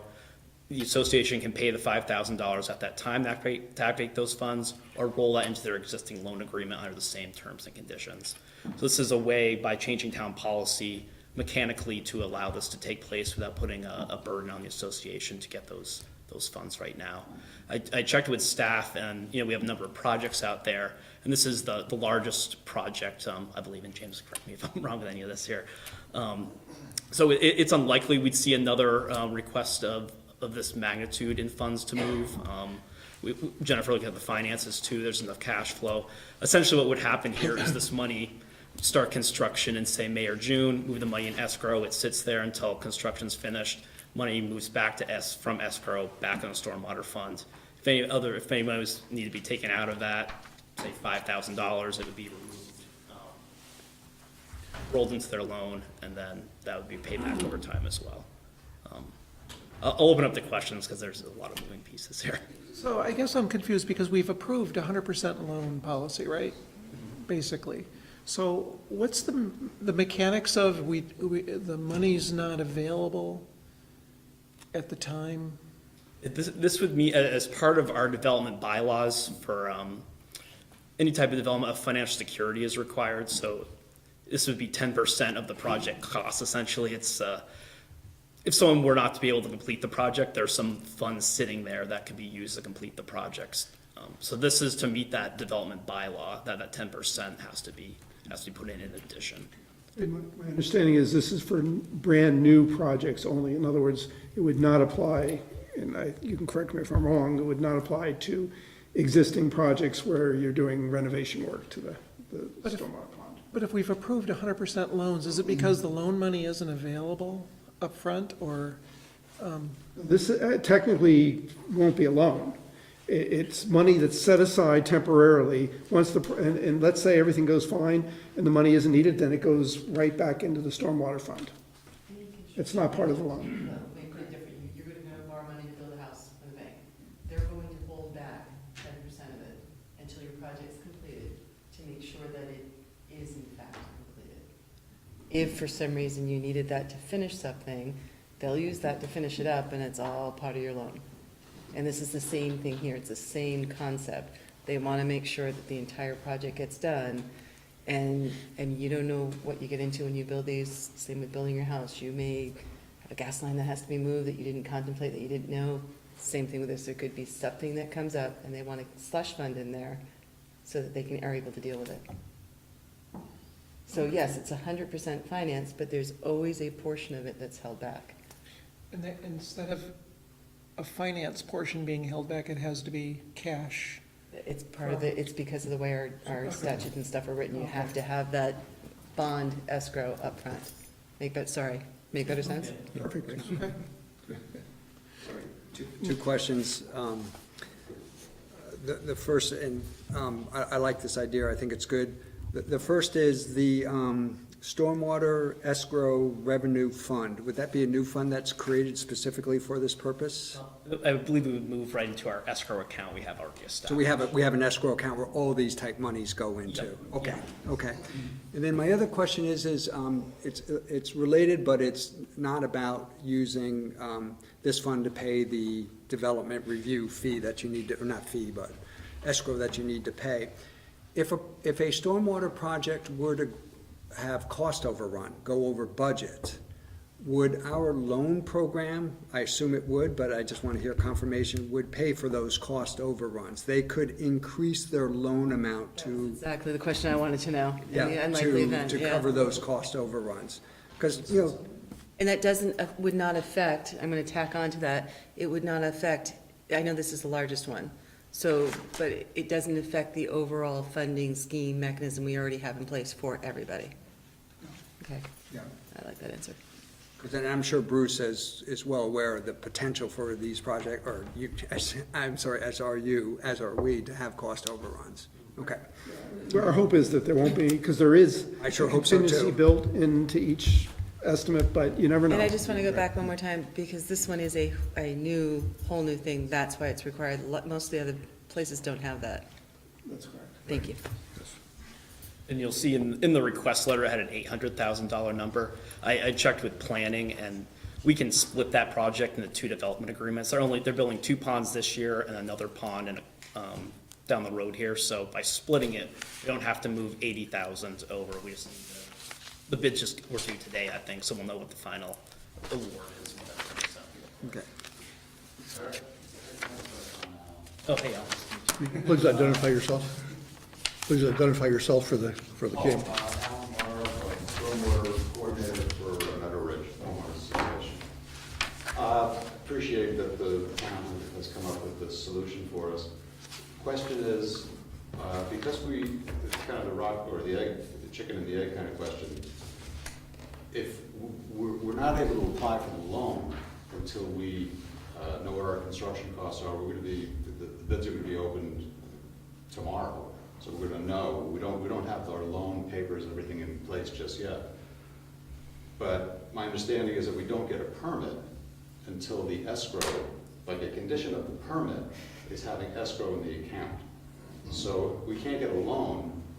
You know, I just want to be able to get construction going as soon as possible. So is it possible to, how are we going to work that mechanism that we can satisfy the escrow requirement or obtain the permit so that we can get construction going? Or can we, Did I miss something in that, though? I thought you said you had estimates, so you had a rough sense of what it was you were going to need to do this. I'm sorry. Did I miss, I thought that there were estimates already out there, so you have a rough sense of what this is going to be. We will know tomorrow. The bids are Okay. gonna be open, yeah. So, and then if I understand this correctly from you folks, if we approve of this wording tonight, then based on the conservative estimate, you can set aside what's needed, and you should be able to move forward. Except that we haven't actually physically applied for the loan yet. We have documents that our attorney is having reviewed right now with the town's attorney for this loan document. I think where I was getting was that, though, if they had a valid estimate that they could use, this is the one that we would like to go with, then the town can then set aside what it needs to in anticipation of you completing the rest of what you need to do to move forward. I'm sure we can work that out. Yeah, that's just a, It'll probably all happen overnight. Alan will get all the financing in place, and that will give you the ability for the zoning administrator to sign off on the administrative permit to give the go-ahead to the contractor. paper shuffling at its best.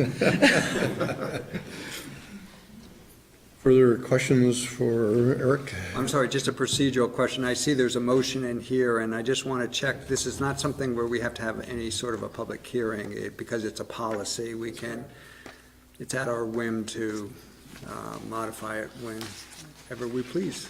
I mean, if the board feels uncomfortable, we can certainly wait, because this issue will be coming back fairly soon, as provided that Meadow Ridge can, the bids come in okay, and they can all get all the other paperwork in place.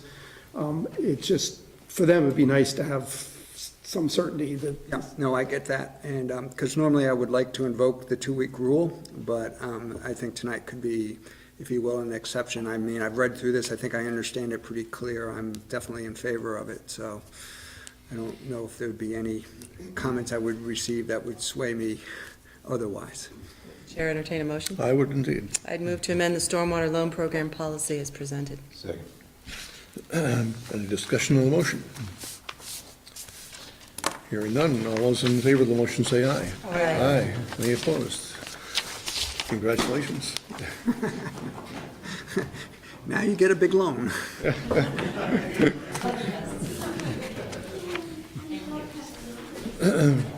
So I'll ask, then we'll move on to the stormwater program update, and this time James Sherrard will talk to us.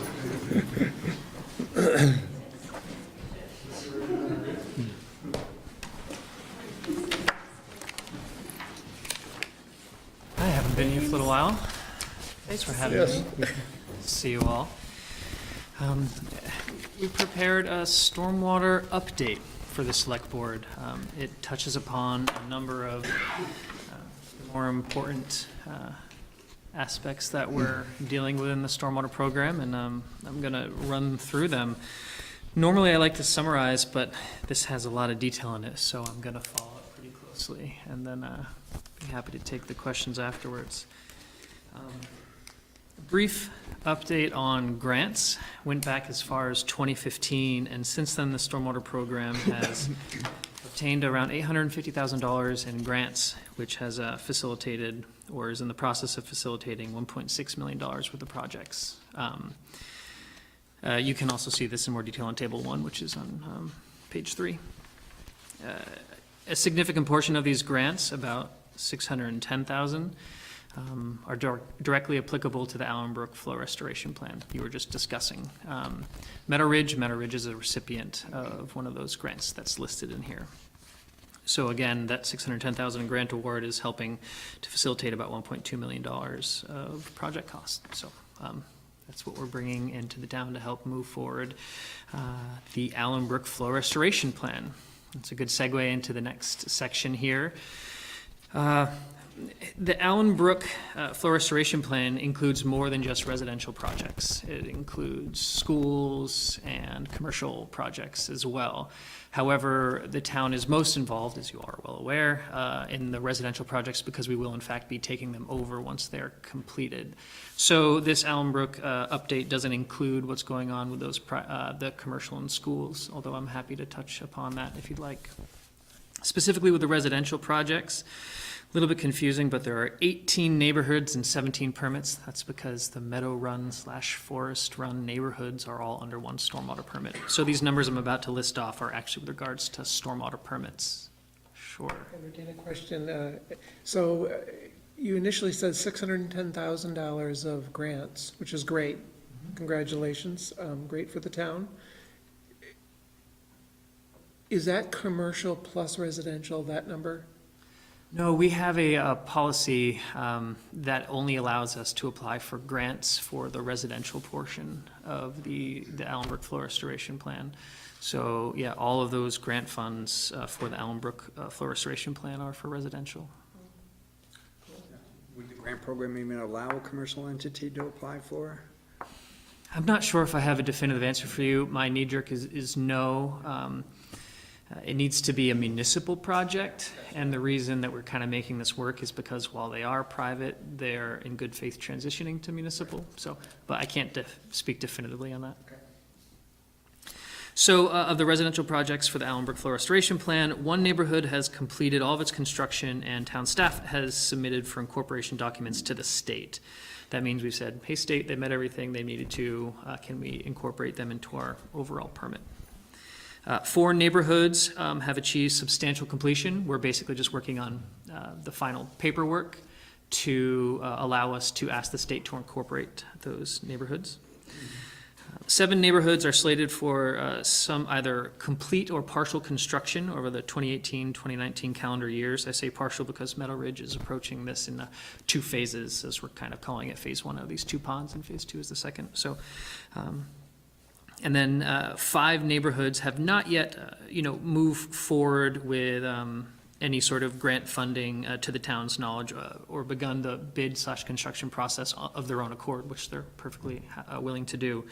I will amend that. Of those 5, Williston Commons is one of those. While they still have technically not received a grant, the town staff has submitted another grant today for the Williston Commons neighborhood, hoping that we can get 50% match for that project as well. We won't find out for a number of months, but the paperwork's been submitted. James, I'm sorry, can I interrupt for a second? Sure, please. Can you explain, and I get a bit confused with how the grant process works, and what I mean by that is an application is submitted, but it sounds like it's submitted with a specific project. It's submitted for a specific project.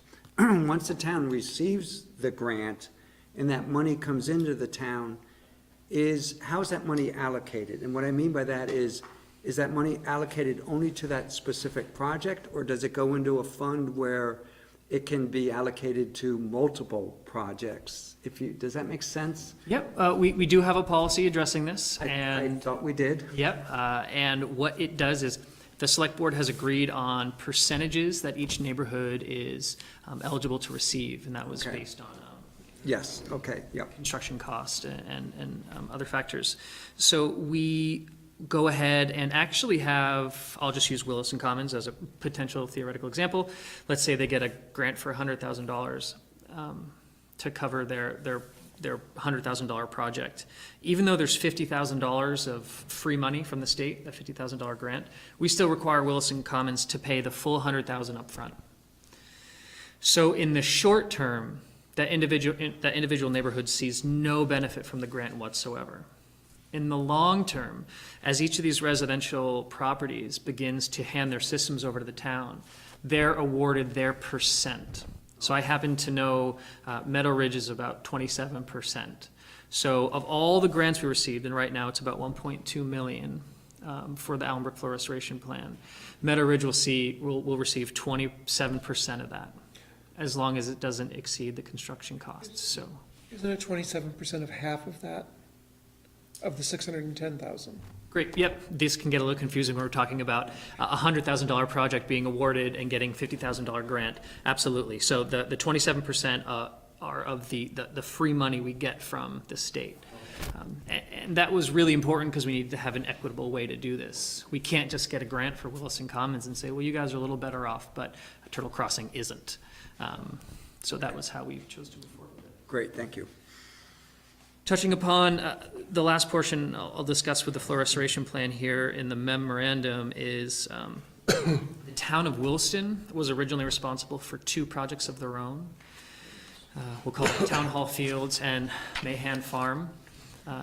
Town staff, state staff from various agencies, and the engineering firm representing us took multiple site walks up to Mahan Farm, and as it turns out, it is not a suitable location for stormwater controls. So that is basically off the table for a potential site. Doesn't mean the town's off the hook for meeting our flow restoration plan, but that site's no longer in a consideration. The Town Hall Fields, which is right behind us, the solar fields, there is a proposed design that we are in the very final stages. It'll be done by this June to receive 100% design plan for that project. Now, during the design process, we did come up against a number of wetland restrictions that made the project difficult to implement at best. We received word from the Wetlands Program that perhaps at a future time, as we continue to move through the Allenbrook Flow Restoration Plan, it could be permittable, but at this current time, they weren't too happy about the wetland impacts. So while we will have 100% plans for the town hall fields, and it is a potential, we are in a little bit of limbo with if that will end up being implemented. I will say there currently is a draft general permit from the Wetlands Department out for comment that expands what stormwater projects can be put into wetlands and wetland buffers. So that may actually open up an avenue for us to implement this project. It may not, but there's a lot of balls we're juggling right now in the stormwater world.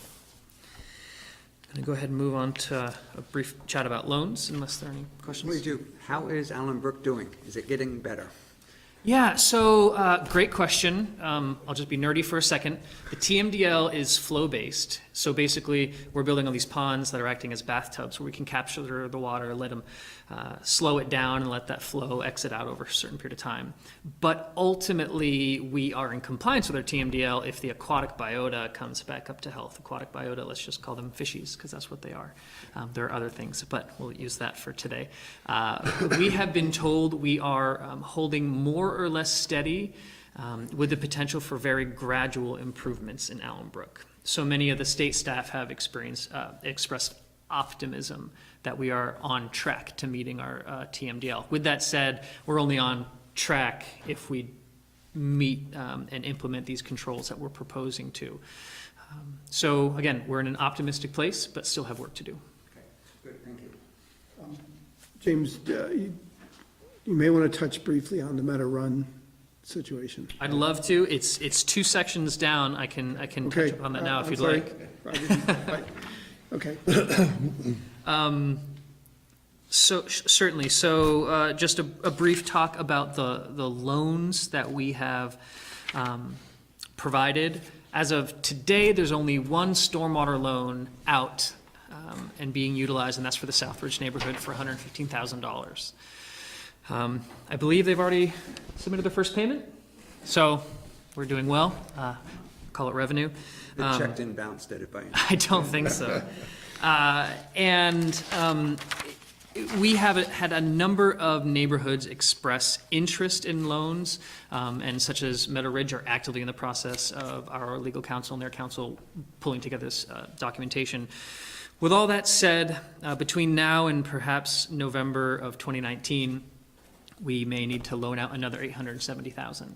And we've crunched the numbers, or rather Jennifer's crunched the numbers, and we are on track to be able to handle the likely influx of loans. If I were to guess, that would probably be on the higher side, but it's potential that we could have to loan out about that amount.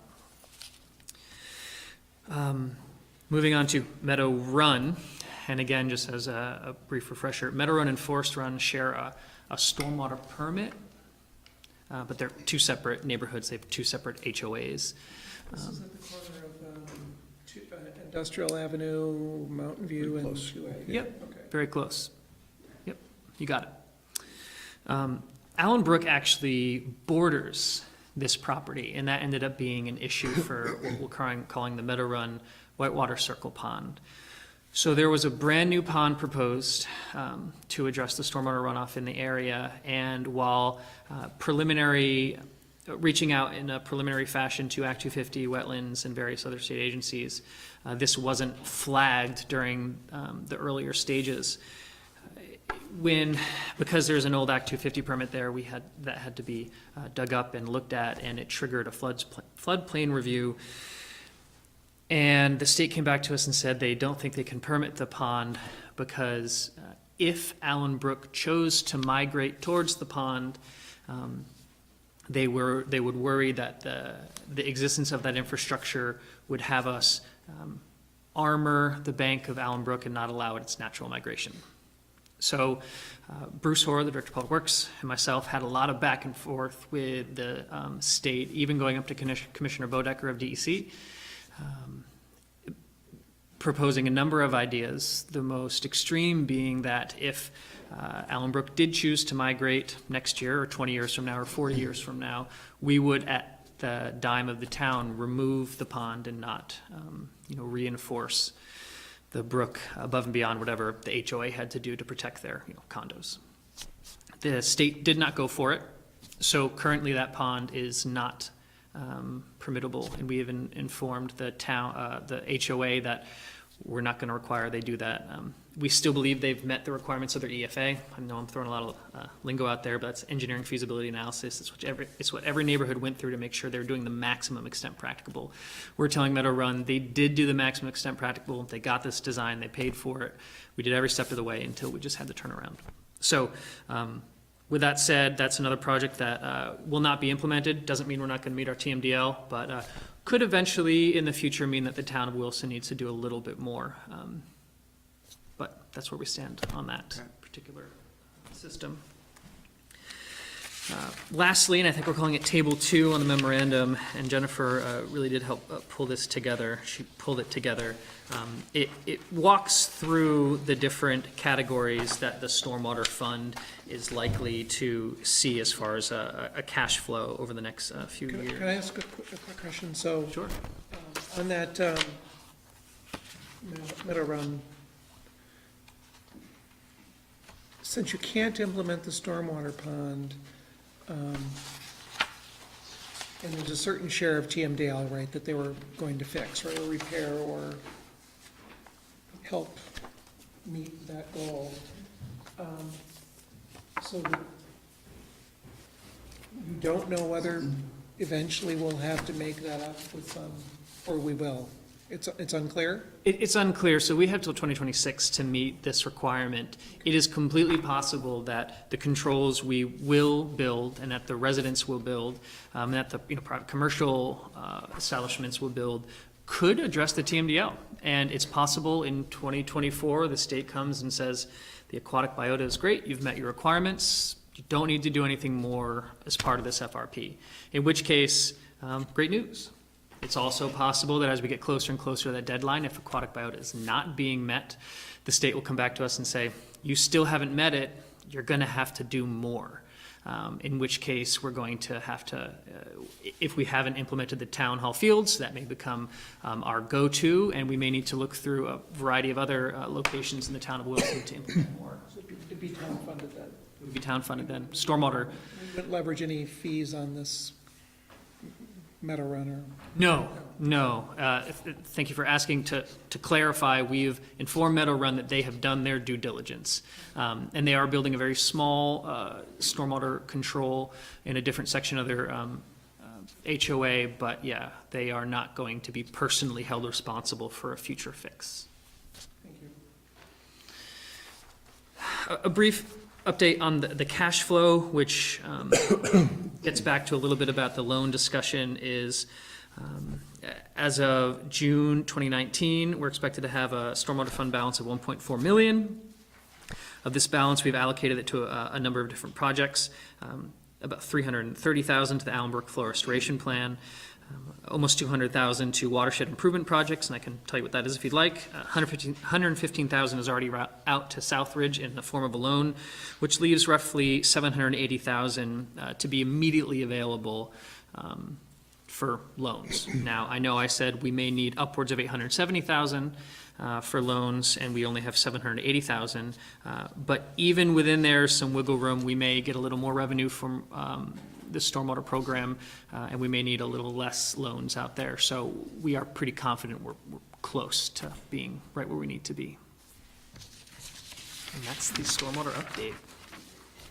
Questions? Great. Well done, Good. as always. Thank you. Yes. Thank you.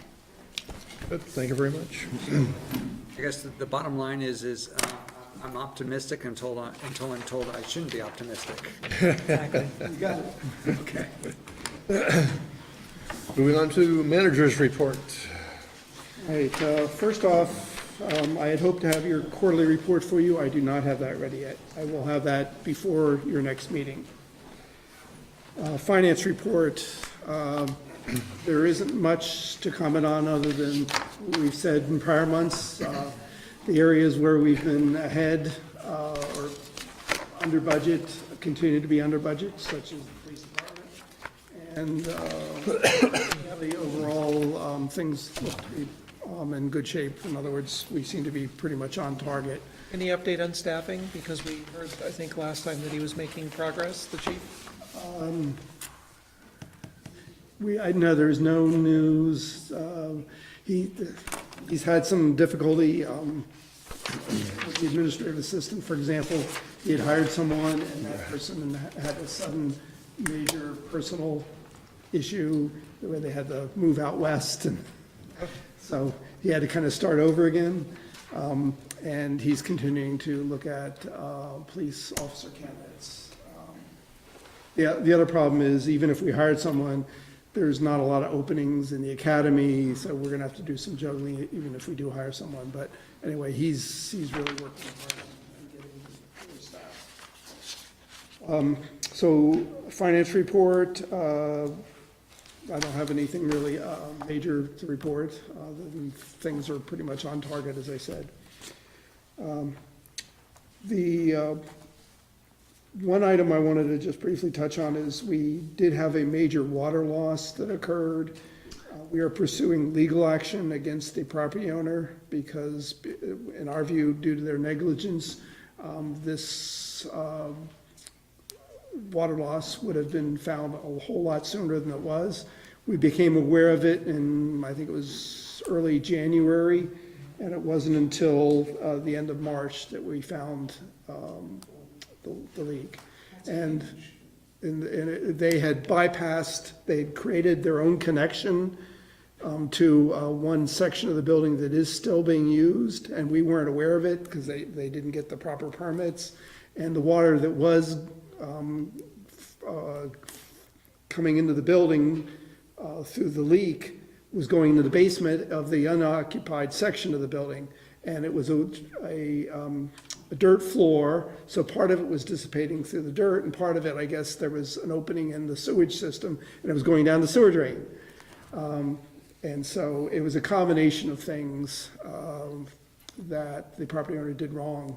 And so we're going after them to see if we can get at least some of the money back for both the loss of the water and their sewer charges as well. And it was a lot of money. Can't say in here what property owner, or? It's the, I believe it's the building that's on the corner of Route 2A and Almost at the Zephyr Road. yeah, Zephyr Road, that's it, thank you. It used to be a restaurant. It used to be a Thai restaurant, Honey Thai. Oh, yes, okay, yeah, When I first moved here, it was a pizza place. yeah. Yep. It used to be a great Italian restaurant. It was Hotel when I a was fabulous Italian restaurant way back. Yeah. It was a motel when I first moved to town, so. So anyway, it's that building, and Over how long a period I'm trying to envision what 9.2 million gallons of water looks like, or what area that occupies. or- Huge. Remember that the other side of it that's being used is Lines of the Body. That's a totally separate, tiny little ballet store. that's the store that had the illicit connection. So, Our water tank holds at 600,000 I think we said it was 450. or 450? The new one holds 600. 600,000. Was it okay? It was gonna be 650 then, and they decreased it, okay. 15 times that water tank in that little building. It seems almost unfathomable. it is, and it was noticed by the water district, Champlain Water District. They noticed that our overall usage suddenly was up higher. And so we spent a lot of time going around town. We did find one little leak involving a fire hydrant, but that didn't account for the volume. And so they just kept at it and eventually narrowed it down and found it. But they didn't suspect that because the business in back had water. So we just had no way of knowing that they had their illicit connection that bypassed the system that was feeding the Meter building. was seeing this, and it was basically, Anyway, So this, I don't know if you remember in attachment A, Ken picked up that there was an increase in sewage flows over the past year, and I wonder if this is somewhat attributed to that also, because you mentioned it was being lost down the sewer system. Yeah, we did notice an increase in the sewer use. Could be due to But other it was things. only during this limited time period, which is from January to March. Oh, okay, that's. So it wouldn't have covered the period that Ken was talking about. And I'm sure the cold had something to do with it, the cold temperatures. Okay. I think the only other thing I wanted to comment on is, it's not on my written report, is before tonight's meeting, I met with the Winooski Valley Park District. Yeah. And it was a good meeting. They have expressed an interest in continuing discussions about the funding formula, despite the town's vote. And I certainly encourage that and explained the rationale of why we were concerned about the funding formula as it is. They also expressed an interest in moving forward with the, what we've been called the Jacob property. And I explained that we are interested in moving forward with that as well, but we're preoccupied at the moment with another large property. And as soon as we get that, a little bit of distance on that, then we can move forward with this other project. So we had a good meeting, and they seemed to appreciate the input that I provided, and I hope to continue that conversation as we move forward. And I guess I'll just also mention the noise ordinance update. We did receive some additional information from the gun club. They've been very responsive in getting us this information. It seems to contradict the information that I have, however, I've just recently gave it to Eric to look through and just see try to make sense of it, and then we'll have to have a continuing conversation with the club on the information. That's all I have to say. Yeah, thanks, Rick. I just noticed one thing on the pancake breakfast survey results. It says, fix the flagpole. Is that in our budget for this year to do that? I believe it is. Yeah. Good. Yeah, we cut it out. Pardon me? Nothing. Yeah, right, cut it out. Any other business to take up tonight? Just two real quick things. I saw where John Zacconi with the Transportation Board sent out a letter, and I just was hoping the town would be providing feedback on it has to do with aircrafts. We all should have gotten an email about it. Helicopter, yeah, we did. I can't remember what it was. It was about aircraft. It's about changing the rules. I guess they're getting lots of requests for things like private heliports. Yeah. And, Oh, yes. Yep. Yeah, I sent that over to the planning office. Great. For their input. Great, enough said. The other thing I wanted to bring up is that letter that Kim Coleman sent out. Actually, I thought that letter was very helpful. It added a perspective that I really did not, I don't want to say I did not consider. I remember asking, this is a lot to do in a short amount of time, but the way she expressed how these things take time was just very helpful to me. My question about Kim, is she also on the Conservation Commission? Is that Yes. the same Kim Coleman? Yes. Okay. Same person. Yeah, so she's the one who passes me on the mountain bike races.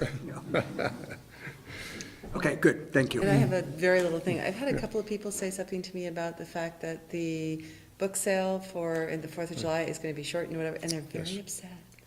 So they were like, said, please bring it up at the select board meeting. I said I would. And they said, this is like, they look forward to it, and they buy a lot of books, and they were very What's distressed. happening to Well, it? the problem is that the school is going to essentially be closed because no of place to the hold it. construction. Yeah. There won't be a place in the school for the book sale.